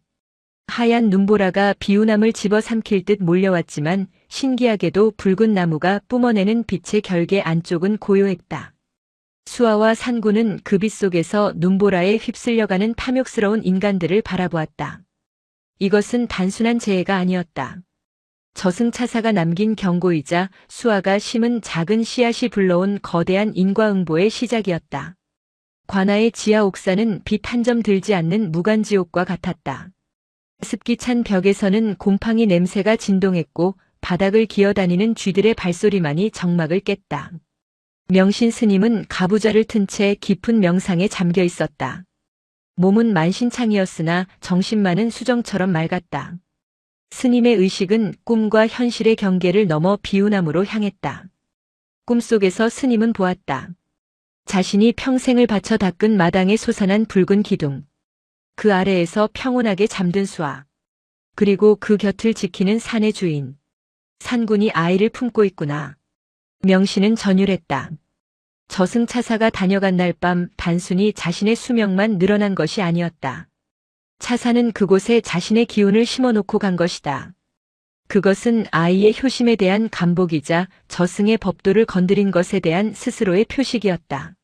하지만 불길하다. 붉은 나무의 빛이 강해질수록 주변의 어둠도 짙어지고 있었다. 탐욕은 빛을 보면 더욱 굶주린 짐승처럼 달려드는 법이다. 최현감은 결코 포기하지 않을 위인이었다. 그때였다. 찍, 찍찍. 쥐 소리가 유난히 크게 들렸다. 명신 스님은 천천히 눈을 떴다. 감옥 천장에 통풍구 쇠창살이 덜그럭거렸다. 잠시 후 쇠창살이 뜯겨 나가더니 밧줄 하나가 툭 떨어졌다. 그리고 날렵한 그림자 하나가 소리 없이 바닥에 내려앉았다. 검은 복면을 쓴 사내였다. 누구냐? 명신 스님의 목소리는 낮았으나 떨림이 없었다. 사내는 복면을 벗었다. 험상궂은 인상에 한쪽 눈에 칼자국이 있는 사내 천수였다. 그는 과거 이 고을을 떠들썩하게 했던 대도였다. 천수는 넙죽 큰 절을 올렸다. 스님, 접니다. 천수놈입니다. 천수라. 10년 전 절 뒤뜰에서 쌀 가마니를 훔치려다 들켰던 그놈 말이냐? 네. 그때 스님께서 신고는커녕 훔쳐가기 무겁다며 지게까지 빌려주셨음입죠. 가져가서 배불리 먹고 남으면 다시 오라 하셨던 말씀 평생 못 잊고 살았습니다. 천수의 눈시울이 붉어졌다. 그날 명신 스님의 자비는 천수의 인생을 바꾸었다. 그는 도둑질을 끊고 산 밑에서 숯을 구워 팔며 성실하게 살고 있었다. 하지만 이번 최현감의 폭정과 스님의 투옥 소식을 듣고는 다시 한번 의로운 도둑질을 결심한 것이다. 스님을 모시러 왔습니다. 오늘 밤 고을이 뒤집혔습니다. 사또가 산에서 호랑이를 만나 혼비백산에 내려왔는데 그 틈을 타 옥졸들도 정신이 빠져 있습니다. 나는 갈 수 없다. 명신 스님은 고개를 저었다. 내가 도망치면 수아가 위험해진다. 현감은 나를 미끼로 아이를 잡으려 할 것이다. 아이고 스님. 지금 사또놈 눈이 돌아갔습니다. 산에 불을 지른다 만다 난리를 치고 있다고요. 여기서 죽으시면 수아는 누가 지킵니까? 불이라는 말에 명신 스님의 눈빛이 달라졌다. 산에 불을 지른다면 그것은 수아뿐만 아니라 산군, 그리고 산에 깃든 모든 생명을 죽이는 짓이었다. 더 이상 자비로 기다릴 때가 아니었다. 천수야. 예 스님. 내 지팡이가 어디 있느냐? 관아 창고에 압수되어 있을 겁니다. 그것을 찾아오너라. 그리고 명신 스님은 천수의 귀에 무언가를 속삭였다. 천수의 표정이 놀라움으로 변했다. 정말입니까? 그런 비밀 통로가. 비우남은 본래 호국 사찰이었다. 난리가 나면 백성들을 피신시키기 위해 만든 땅굴이 있다. 그 입구가 관아 뒤뜰 우물가와 연결되어 있지. 명신 스님은 자리에서 일어났다. 가자. 늑대가 산을 태우기 전에 내가 먼저 늑대의 굴을 쑤셔야겠다. 은혜를 입은 도둑과 자비를 베푼 스님. 기묘한 짝패의 탈옥이 시작되었다. 이것 또한 10년 전 스님이 심어둔 선업의 씨앗이 싹을 틔운 결과였다. 관아 안채는 분노와 공포로 끓어오르고 있었다. 최현감은 다리에 부목을 댄 채 술상을 엎어버렸다. 빌어먹을 호랑이? 나무 귀신? 그는 자신의 무능함을 인정하는 대신 적을 악마화하는 길을 택했다. 그것들은 요물이다. 내 눈으로 똑똑히 보았다. 늙은 중 놈이 흑마법을 부려 나무 귀신을 만들고 호랑이를 조종하는 게야. 방 안에 모인 마가와 포졸들은 침묵했다. 그들도 보았기 때문이다. 아이를 지키는 산군과 화살을 쳐내는 붉은 나무를. 그것은 인간의 힘으로 어쩔 수 없는 영역이었다. 사또 나으리 산군은 건드리는 게 아닙니다. 산신령을 노하게 하면 대대손손 저주를 받습니다. 이방이 조심스럽게 만류했다. 닥쳐라. 저주? 내가 지금 늙어 죽게 생겼는데 저주가 대수냐? 최현감의 눈은 붉게 충혈되어 있었다. 그는 붉은 나무의 열매 혹은 수액을 마시면 영생을 얻을 것이라는 망상에 완전히 사로잡혀 있었다. 정상적인 사고가 불가능했다. 마가야. 네. 병사들로는 안 된다. 놈들은 겁쟁이야. 최현감은 엽전 꾸러미를 바닥에 던졌다. 옆 고을 화적패들을 불러라. 돈이라면 부모도 팔아먹는 놈들이다. 그놈들에게 산을 포위하라고 해. 설마 산을 태우실 작정이십니까? 그래. 겨울이라 나무가 말라 불이 잘 붙을 게다. 밑에서부터 불을 질러 토끼 몰듯 위로 몰아라. 호랑이고 귀신이고 불 앞에서는 짐승일 뿐이다. 하오나 산에 불을 지르면 비우남도 상관없다. 나무만 남으면 돼. 그 신비한 나무는 불에도 타지 않을 것이다. 나머지는 다 제가 되어도 좋다. 최현감의 명령은 잔혹했다. 그는 자신의 생명을 위해 산 전체를 제물로 바치려 하고 있었다. 마가는 주먹을 꽉 쥐었다. 사냥꾼으로서 산에 불을 지르는 것은 금기 중의 금기였다. 하지만 거역하면 자신의 목숨이 위태로웠다. 알겠습니다. 마가가 밖으로 나갔다. 잠시 후 관아 마당에는 횃불과 기름통이 쌓이기 시작했다. 화적패들이 낄낄거리며 모여들었다. 그들에게 산군이나 영물 따위는 관심 없었다. 오직 현감이 약속한 두둑한 포상금만이 중요했다. 밤바람이 찼다. 바람의 방향은 남동풍. 산 아래에서 불을 놓으면 순식간에 비우남이 있는 정상까지 집어삼킬 기세였다. 최현감은 툇마루에 앉아 그 광경을 지켜보며 광소를 터뜨렸다. 태워라. 모조리 태워버려. 내 것이 되지 않는다면 차라리 잿더미가 되는 게 낫다. 그의 등 뒤로 검은 그림자가 어른거렸다. 저승차사들이 그의 명부의 붉은 줄을 긋기 위해 기다리고 있다는 것을 그는 여전히 모르고 있었다. 비우남의 밤은 여느 때와 달리 매캐한 냄새로 시작되었다. 수아는 자다가 기침을 하며 일어났다. 콜록, 콜록. 무슨 냄새지? 옆에 있던 산군이 낮게 그르렁거렸다. 산군의 털이 곤두서 있었다. 동물들은 본능적으로 알고 있었다. 산 아래에서 죽음의 냄새가 올라오고 있다는 것을. 야옹아, 왜 그래? 수아는 불안한 눈으로 산 아래를 내려다보았다. 칠흑 같은 어둠 속에서 붉은 뱀 같은 불길이 꾸물꾸물 기어 올라오고 있었다. 불이었다. 불이야. 산에 불이 났어. 수아는 발을 동동 굴렀다. 스님이 안 계신데 불이라니. 물을 길어다 꺼야 한다는 생각에 물동이를 찾았지만 저 거대한 불길을 막기에는 턱없이 부족했다. 그때였다. 붉은 나무가 웅웅거리며 진동했다. 수아는 나무에게 다가갔다. 나무야, 뜨거워? 무서워? 아이가 나무를 끌어안자 수아의 머릿속으로 이미지가 흘러들어왔다. 말이 아니었다. 그림이었다. 나무가 보는 세상. 땅속 깊이 뻗은 뿌리가 느끼는 고통. 그리고 산 아래에서 횃불을 들고 올라오는 악한 인간들의 형상. 하지만 나무는 두려워하지 않고 있었다. 오히려 분노하고 있었다. 나무의 잎사귀가 더욱 붉게 타올랐다. 마치 불에는 불로 맞서겠다는 듯이. 수아는 나무의 뜻을 알 수 있었다. 지켜야 해. 나무는 비우남을 그리고 자신을 살리기 위해 힘을 쓰고 있었다. 하지만 혼자서는 버거웠다. 누군가의 도움이 필요했다. 내가 도와줄게. 수아는 눈을 질끈 감았다. 나는 힘이 없어. 하지만 내 기억을 다 줘도 좋아. 너 다 가져가. 그러니까 불 꺼줘. 수아는 자신이 가진 가장 소중한 것, 스님과의 추억마저 내놓을 각오를 했다. 아이의 순수한 희생정신이 다시 한번 나무를 깨웠다. 우웅. 나무 뿌리가 땅 위로 솟구쳤다. 검은 뿌리들이 마치 살아있는 방벽처럼 비우남 주변을 둥글게 감싸기 시작했다. 그것은 단순한 방어가 아니었다. 땅속에 흐르는 수맥을 끌어올리는 것이었다. 나무의 뿌리 끝에서 물이 뿜어져 나왔다. 지하 안반수가 붉은 기운을 머금고 솟구쳐 올라 마치 안개비처럼 비우남 주변을 적셨다. 치익. 산 아래에서 올라오던 화마가 비우남 경계에 닿자 힘을 잃고 사그라들었다.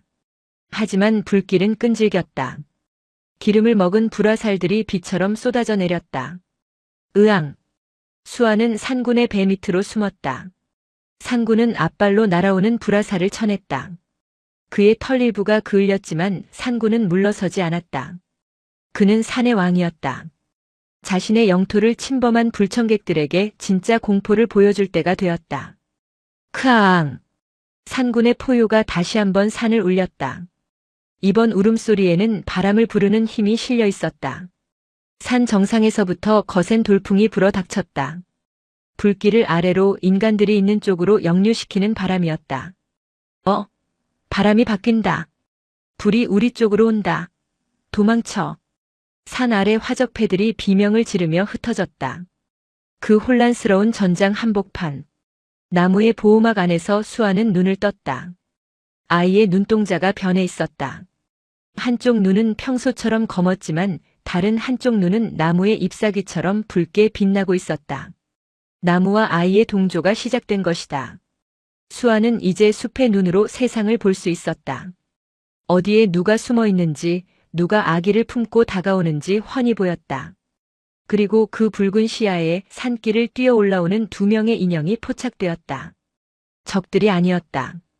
한 명은 낯선 복면의 사내. 그리고 다른 한 명은 스님? 수아의 입에서 탄성이 터져 나왔다. 관할을 탈출한 명신 스님이 지팡이를 짚고 불길을 뚫으며 올라오고 있었다. 그의 등 뒤로는 관세음 보살의 후광 같은 은은한 빛이 서려 있었다. 반격의 시간이었다. 화마가 혓바닥을 날름거리는 비우남 입구. 명신 스님은 숨을 골랐다.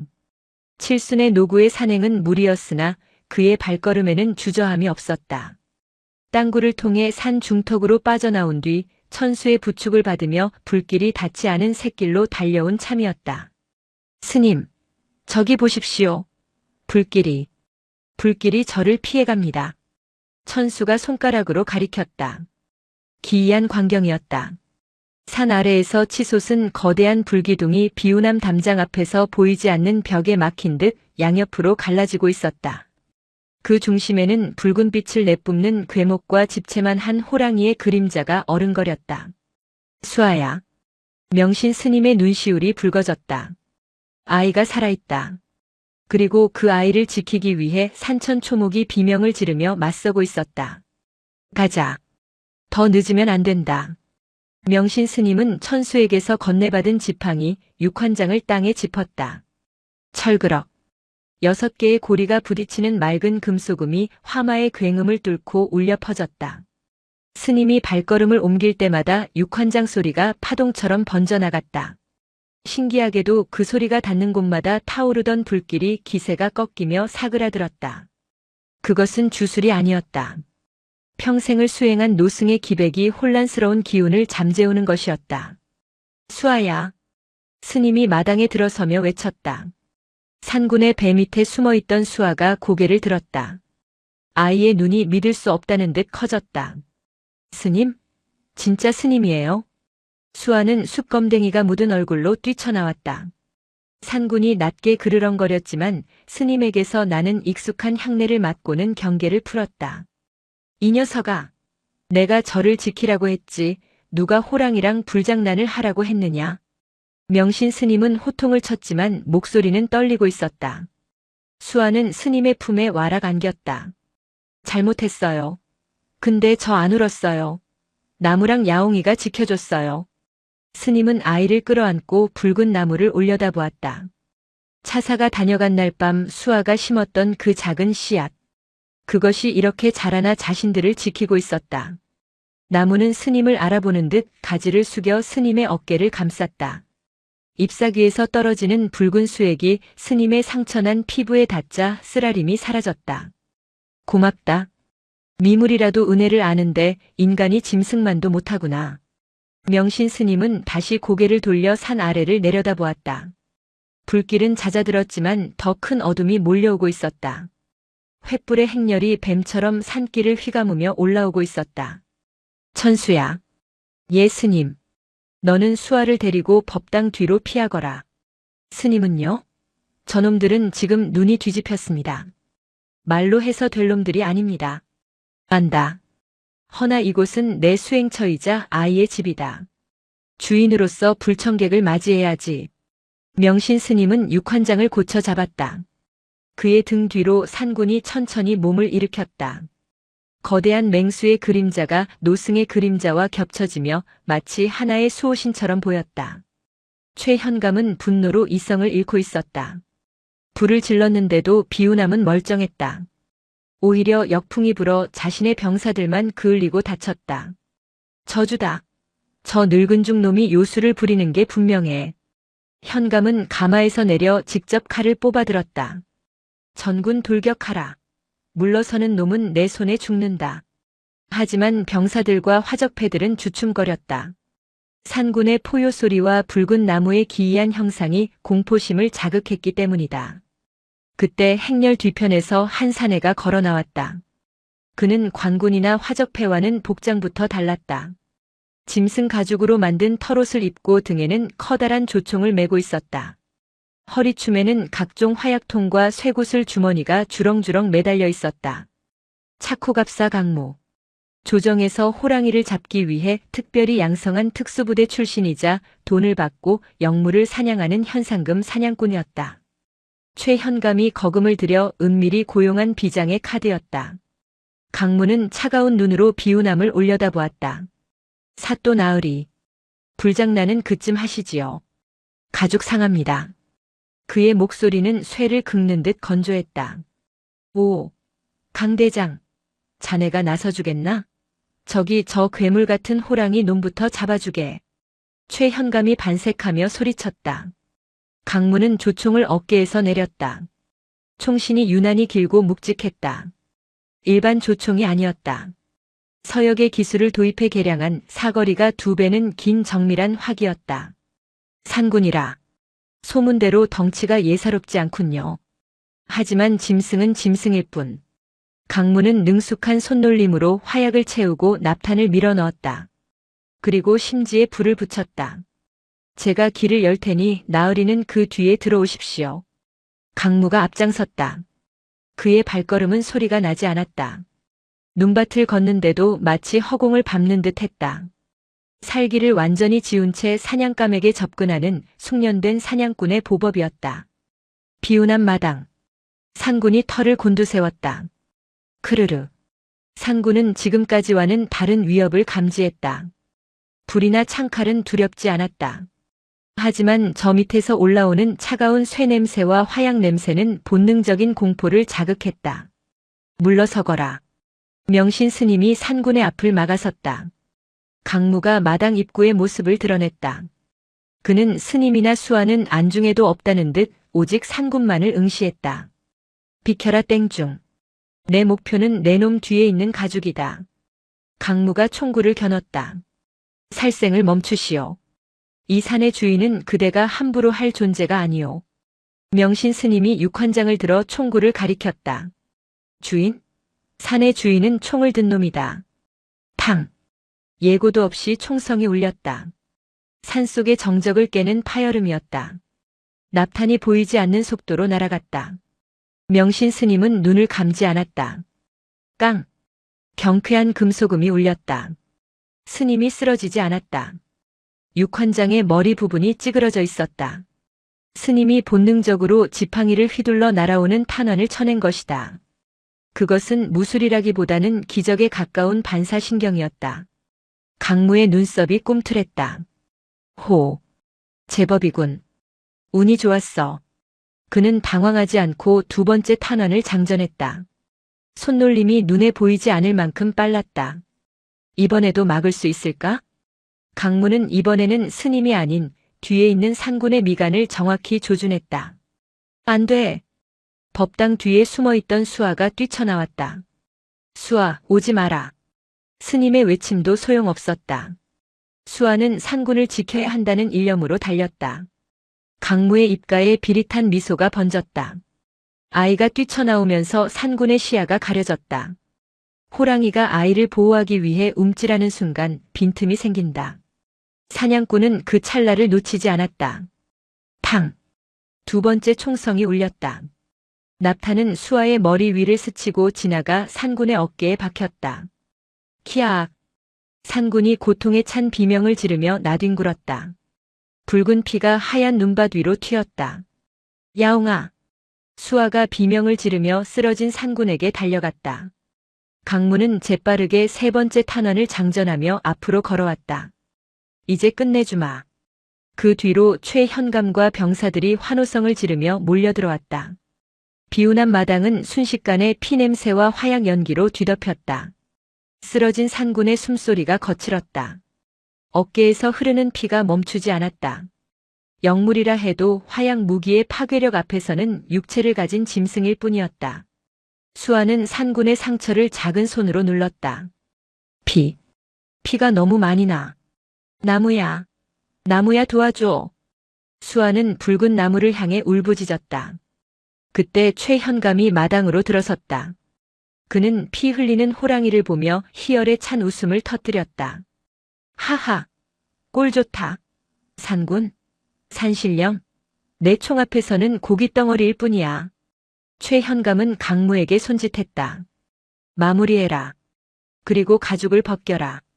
저 늙은 중과 꼬맹이는 나무에 묶어두고 내 저 붉은 나무를 뿌리째 뽑아갈 것이다. 강무가 총구를 산군의 머리에 겨눴다. 산군은 고통 속에서도 수아를 등 뒤로 감추려 애썼다. 명신 스님은 부러진 육환장을 짚고 일어섰다. 멈추어라. 하늘이 두렵지도 않으냐? 하늘. 내가 곧 하늘이다. 최현감의 광기는 극에 달해 있었다. 강무의 손가락이 방아쇠에 걸렸다. 그 절체절명의 순간. 우웅. 붉은 나무가 소리를 냈다. 바람 소리가 아니었다. 땅속 깊은 곳에서 올라오는 분노의 울음소리였다. 수아의 눈물이 산군의 피와 섞여 땅으로 스며들었다. 그리고 그 핏물은 나무 뿌리에 닿았다. 순수한 아이의 눈물과 영물의 피, 그리고 탐욕스러운 인간의 살기. 이 세 가지가 만나자 나무가 각성했다. 화르륵. 나무의 붉은 잎사귀들이 일제히 불타오르듯 빛을 발했다. 그 빛은 따뜻한 온기가 아니라 서늘하고 날카로운 핏빛 섬광이었다. 화광. 마른 하늘에 날벼락이 떨어졌다. 나무 줄기에서 검붉은 가지들이 뱀처럼 튀어나왔다. 그것은 생명체를 공격하는 식물이라기보다는 죄인을 포박하는 저승의 사슬 같았다. 이게 뭐야? 병사들이 비명을 질렀다. 나무 줄기들이 병사들의 다리를 휘감아 공중으로 들어올렸다. 강무도 예외는 아니었다. 그가 총을 쏘려 했지만 나무 줄기가 순식간에 그의 총을 감아 비틀어버렸다. 천하의 사냥꾼 강무도 땅에서 솟구치는 초자연적인 힘 앞에서는 속수무책이었다. 나무 줄기는 강무를 올가매어 허공에 매달았다. 마당은 아수라장이 되었다. 최현감의 병사들은 모두 나무 줄기에 묶여 대롱대롱 매달린 신세가 되었다.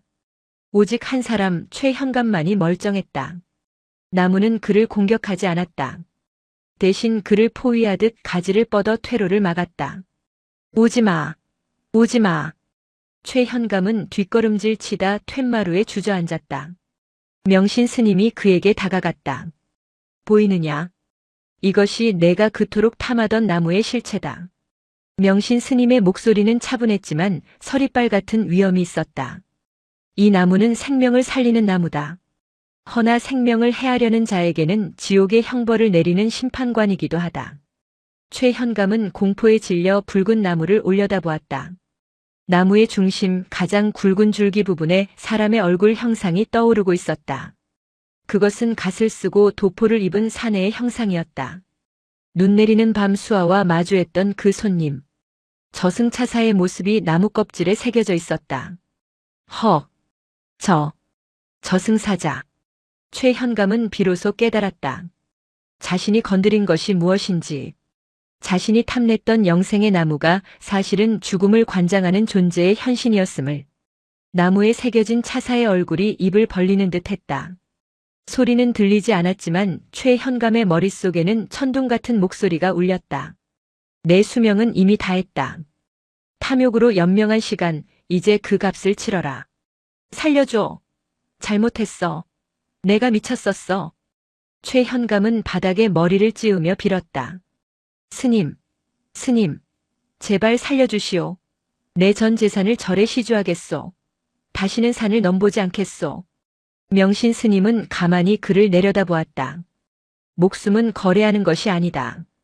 내가 뺏으려 했던 수많은 생명들, 그 업보가 너를 옥죄는 것이다. 스님은 수아를 돌아보았다. 수아는 산군을 끌어안고 있었다. 나무의 붉은 빛이 산군의 상처에 스며들자 놀랍게도 총상을 입은 자리에 새살이 돋아나고 있었다. 납탄이 저절로 튀어나오고 피가 멎었다. 야옹아. 수아의 얼굴에 안도의 눈물이 흘렀다. 상군은 비틀거리며 일어났다. 그리고 최현감을 향해 고개를 돌렸다. 푸른 눈동자가 살기로 번득였다. 크르릉. 상군이 최현감에게 다가갔다. 안 돼. 저리 가. 저리 가란 말이야. 최현감은 엉금엉금 기어서 도망치려 했다. 하지만 뒤는 절벽이었다. 상군은 그를 물어 죽이지 않았다. 단지 거대한 앞발을 들어 최현감의 가슴을 툭 밀었을 뿐이다. 하지만 그 툭은 탐욕의 무게를 감당하지 못한 자에게는 치명타였다. 으악! 최현감은 중심을 잃고 비우남 난간 넘어 천길 낭떠러지로 떨어졌다. 그의 비명소리는 산메아리가 되어 허공으로 흩어졌다. 그가 사라지자 나무줄기에 매달려 있던 병사들과 강무가 바닥으로 툭툭 떨어졌다. 그들은 혼비백산하여 무기를 버리고 산 아래로 도망쳤다. 귀신이다. 귀신 고칼노릇이다. 도망치는 그들의 등 뒤로 붉은 나무는 다시 고요한 침묵을 지켰다. 붉은 빛이 서서히 잦아들고 다시 평범한 검은 나무로 돌아왔다. 하지만 산군과 스님 그리고 수아는 알고 있었다. 이 나무가 이제 비우남의 진정한 주인이자 수호신으로 자리 잡았음을. 눈이 내리기 시작했다. 피와 화약으로 얼룩진 마당을 하얀 눈이 덮어주었다. 모든 죄와 업을 덮어주듯 세상은 다시 고요해졌다. 비우남에 다시 봄이 왔다. 하지만 그 봄은 예전의 봄과는 달랐다. 사람들은 이제 천광산을 금산이라 불렀다. 산 중턱에는 관군이 쳐놓은 금줄이 둘러쳐졌고 마을에는 흉흉한 소문이 안개처럼 피어올랐다. 그 산에 가면 귀신 들린 나무가 사람을 잡아먹는데 최현감도 그 나무에 홀려 절벽에서 떨어졌다지. 소문은 발 없는 말이 되어 한양 도성까지 흘러들어갔다. 조정에서는 고을 현감이 의문사하고 관군이 괴멸했다는 보고에 발칵 뒤집혔다. 그리고 한 달 뒤 한 선비가 고을에 당도했다. 이석. 그는 겉보기에는 허름한 도포에 가끈히 해진 가난한 과객 같았으나 품속에는 임금의 밀명을 받은 마패가 숨겨져 있었다. 암행어사였다. 그는 차가운 이성을 가진 합리주의자였다. 귀신이니 요괴니 하는 것들은 백성을 현혹하는 헛소문이라 믿었고 최현감의 죽음 뒤에는 반드시 역모나 밀란 같은 현실적인 이유가 있을 것이라 판단했다. 이석은 촌로로 위장의 주막에 앉아 국밥을 말았다. 거참 비우남 스님이 도수를 부린다는 게 정말이오? 아이고 말도 마슈. 내 눈으로 봤단께요. 불이 났는데 불길이 절만 쏙 피해가더라니까. 그러고는 호랑이가 나타나서 관군들을 싹다. 주막 사람들의 이야기는 과장이 섞여 있었지만 공통된 사실이 있었다. 붉은 나무와 호랑이 그리고 아이였다. 이석은 숟가락을 놓았다. 사이비들이 백성을 선동하고 있구나. 그는 명신 스님이 요술로 무지한 백성들을 속이고 사병을 키우고 있다고 의심했다. 호랑이는 훈련시킨 맹수일 것이고 붉은 나무는 눈속임일 것이다. 다음 날 새벽. 이석은 역졸들을 대동하지 않고 홀로 산을 올랐다. 호랑이 굴에 들어가야 호랑이 새끼를 잡는 법. 그는 붓과 종이 그리고 호신용 단검 하나만을 품에 넣고 안개 낀 천광산을 밟았다. 산은 고요했다. 그런데 이상했다. 산길을 오를수록 머리가 맑아지고 가슴이 상쾌해졌다. 험한 산세임에도 불구하고 마치 누군가 길을 쓸어놓은 듯 정갈했다. 짐승의 배설물 냄새도 썩은 낙엽 냄새도 나지 않았다. 기이하군. 비우남 입구에 다다랐을 때 이석은 발걸음을 멈췄다. 폐허가 되었을 것이라 예상했던 절은 눈부시게 평화로웠다. 무너진 담장은 보수되어 있었고 마당에는 연등 대신 붉은 빛이 감도는 잎사귀들이 바람에 흩날리고 있었다. 그리고 그 나무 아래 동자승 하나가 빗자루질을 하고 있었다. 아이의 옆에는 집채만 한 호랑이가 고양이처럼 엎드려 졸고 있었다. 이석은 마른 침을 삼켰다. 소문은 사실이었다. 저 거대한 맹수가 목줄도 없이 아이 곁에 있다니. 누구세요? 수아가 고개를 들었다. 아이의 눈은 맑은 호수 같았다.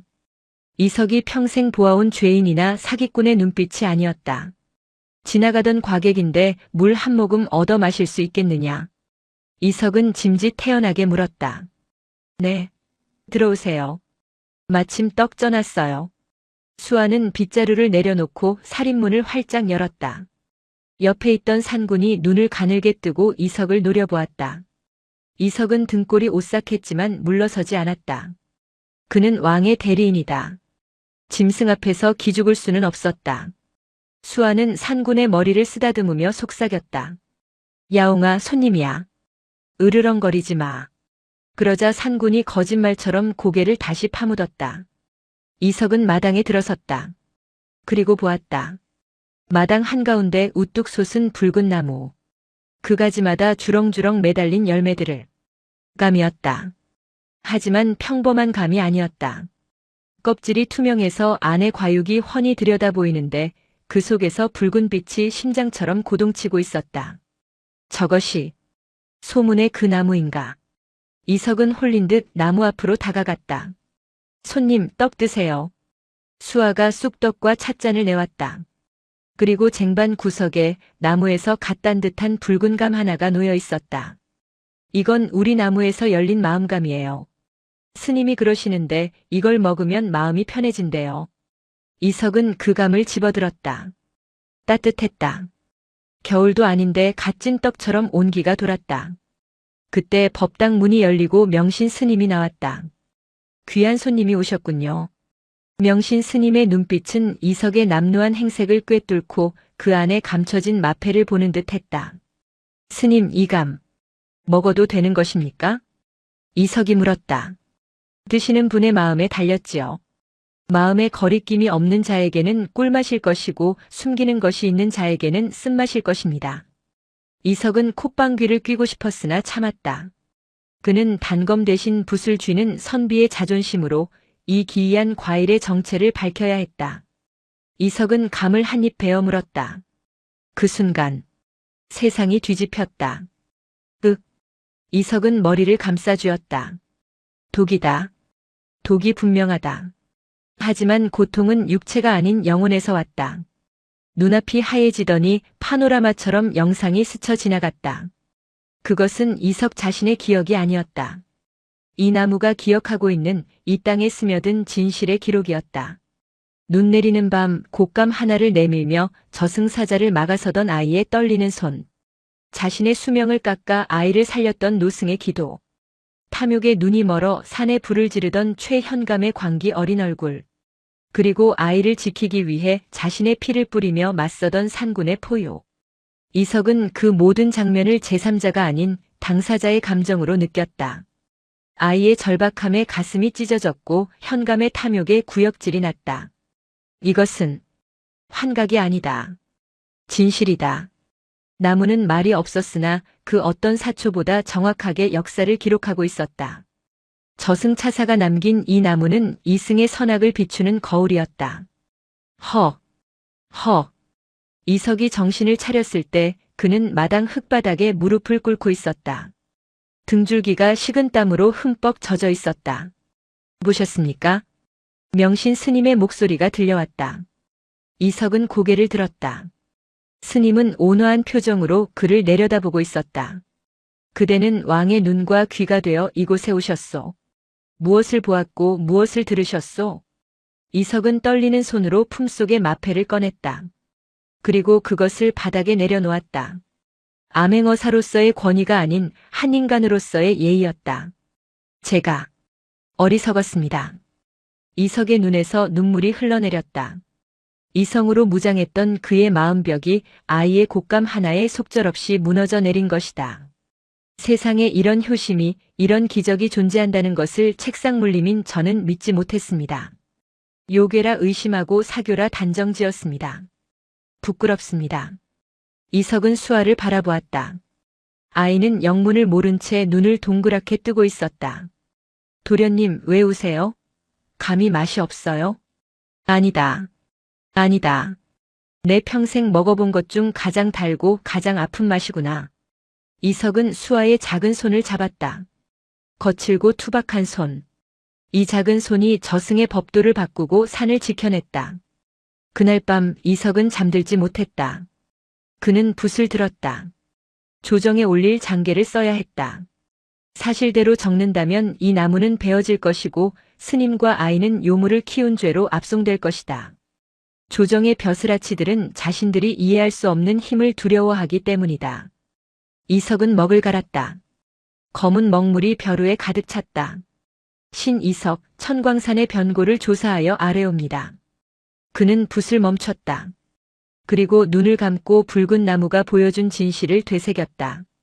최현감은 자신의 탐욕으로 인해 실족사하였으며 관곤들은 산불을 피하려다 흩어졌을 뿐입니다. 비우남에는 늙은 승려와 어린 동자승만이 기거하며 산짐승들과 더불어 조용히 수도하고 있습니다. 요괴나 사술에 대한 소문은 모두 헛것이니 더 이상 이 산을 어지럽히지 않음이 마땅할 줄로 아옵니다. 거짓이었다. 하지만 그것은 더 큰 진실을 지키기 위한 하얀 거짓말이었다. 이석은 또 다른 종이를 꺼냈다. 그리고 자신이 본 모든 것을 상세히 적어 내려갔다.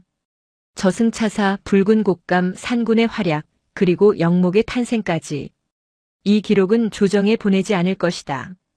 대신 그는 이 원고를 비단 주머니에 넣어 품에 간직했다.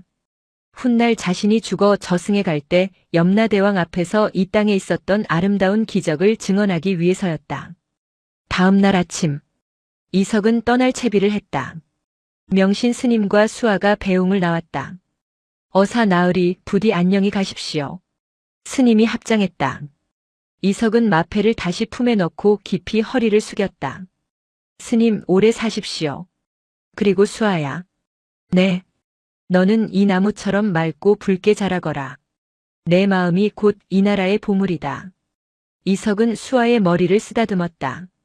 가끔, 아주 가끔 세상이 너무 탁하고 힘들 때 이 붉은 감맛이 그리워질 것 같습니다.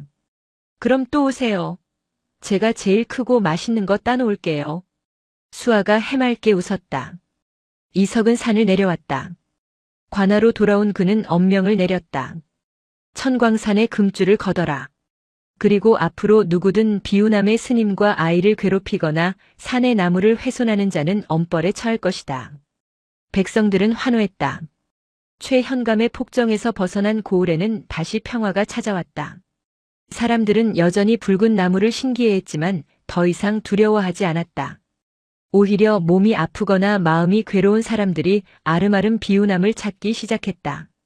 수아는 그들에게 나무의 잎을 달인 물을 주거나 잘 익은 붉은 감을 나누어 주었다. 그것을 먹은 사람들은 병이 낫기도 했지만 무엇보다 자신의 지난날을 반성하고 가족을 사랑하게 되는 기적을 경험했다. 그렇게 붉은 곶감의 전설은 효심과 권선징악의 이야기가 되어 입에서 입으로 전해졌다. 세월은 유수와 같아 강산이 3번 변했다. 천광산의 겨울. 한방눈이 펑펑 내리는 어느 날이었다. 비우남은 많이 변해 있었다. 낡았던 암자는 번듯한 사찰이 되었고 한 그루였던 붉은 나무는 이제 수십 그루가 되어 붉은 숲을 이루고 있었다. 대웅전 앞. 건장한 체구의 중년 승려가 마당을 쓸고 있었다. 굵은 눈썹에 맑은 눈을 가진 그는 법명을 혜진이라 짓고 주지가 된 수하였다. 주지 스님, 손님이 오셨습니다. 젊은 동자승이 달려와 알렸다. 이 눈길의 손님이라니. 혜진은 빗자루를 놓고 살인문으로 향했다. 문 앞에는 백발이 성성한 노인이 지팡이를 짚고 서 있었다. 화려한 비단옷을 입었으나 세월의 무게는 피할 수 없어 보였다. 찾아오느라 힘들었습니다. 노인이 기침을 하며 말했다. 혜진은 노인을 한눈에 알아보았다. 30년 전 마패를 숨기고 찾아왔던 젊은 선비 이석이었다. 이제는 정승의 반열에 올랐다가 은퇴한 노재상. 어서 오십시오, 대감. 혜진은 노인을 부축해 방으로 모셨다. 방 안에는 위패가 하나 모셔져 있었다. 은사명신 대선사 신이. 명신 스님은 10년 전 고통 없이 잠자듯 입적하셨다. 돌아가시던 날 산에 호랑이들이 내려와 사흘 밤낮을 울었다고 한다. 스님은 가셨구려. 이석이 위패 앞에 향을 올렸다. 네. 마지막까지 웃으시며 가셨습니다. 저 나무가 열매를 맺을 때까지가 당신의 여생이라 하셨는데 숲이 될 때까지 지켜보시고 가셨으니 천수를 누리신 거지요. 혜진이 찻상을 내왔다. 김이 모락모락 나는 둥글레 차와 붉게 말린 곶감. 이석은 떨리는 손으로 곶감을 집었다. 이 맛이 사무치게 그리웠습니다. 노인이 한 입 베어 물었다. 여전히 달고 여전히 가슴 시린 맛이었다. 대감 상구는 보셨는지요? 오다가 보았습니다. 늙어서 이빨이 다 빠졌더군요. 바위 위에서 눈을 맞으며 저를 보고 꼬리를 흔들어 주더이다. 상군 역시 세월을 피해가지 못해 이제는 산신령의 자리에서 물러나 조용히 생을 마감할 준비를 하고 있었다. 두 사람은 차를 마시며 창밖을 보았다. 눈이 내리는 붉은 숲. 그 몽환적인 풍경 속에서 혜진은 문득 어린 날의 기억을 떠올렸다. 검은 도포 자락을 붙잡고 울며 곶감을 내밀던 밤. 그 밤이 없었다면 지금의 평화도 이 숲도 없었을 것이다. 스님. 이석이 입을 열었다. 제가 죽으면 저승차사를 만나겠지요? 그렇겠지요. 그때 그에게 이 말을 꼭 전하고 싶습니다. 당신이 법도를 어기고 살려둔 그 아이가 이렇게 훌륭한 나무가 되어 세상을 널리 이롭게 했다고. 당신의 선택은 틀리지 않았다고. 혜진은 미소 지었다. 아마 차사님도 알고 계실 겁니다. 이 붉은 나무들이 그분의 눈이니까요. 바람이 불었다. 숲의 붉은 잎사귀들이 일제히 흔들리며 소리를 냈다. 사락사락. 그 소리는 마치 박수 소리 같기도 했고 누군가의 옷자락이 스치는 소리 같기도 했다. 혜진은 툇마루로 나가 하늘을 올려다보았다. 눈 내리는 회색 하늘 어딘가에서 검은 갓을 쓴 사내가 희미하게 웃고 있는 것만 같았다. 감사합니다. 혜진은 허공을 향해 깊이 합장했다. 그의 손에는 어느새 곶감 씨앗 하나가 쥐어져 있었다. 그는 마당 구석, 아직 나무가 없는 빈 땅으로 걸어갔다. 그리고 허리를 굽혀 씨앗을 심었다. 또 다른 기적을, 또 다른 희망을 심듯. 이야기는 끝났지만 씨앗은 다시 잠을 깨고 있었다. 효심 하나가 저승의 법도를 흔들었던 그 밤의 전설은 영원히 이 붉은 숲에 남아 눈물 젖은 곶감처럼 달콤하고 씁쓸한 위로를 건넬 것이다. 영상이 마음에 드셨다면 구독과 좋아요 부탁드립니다. 부탁드립니다. 부탁드립니다. 부탁드립니다. 부탁드립니다. 부탁드립니다. 부탁드립니다. 부탁드립니다.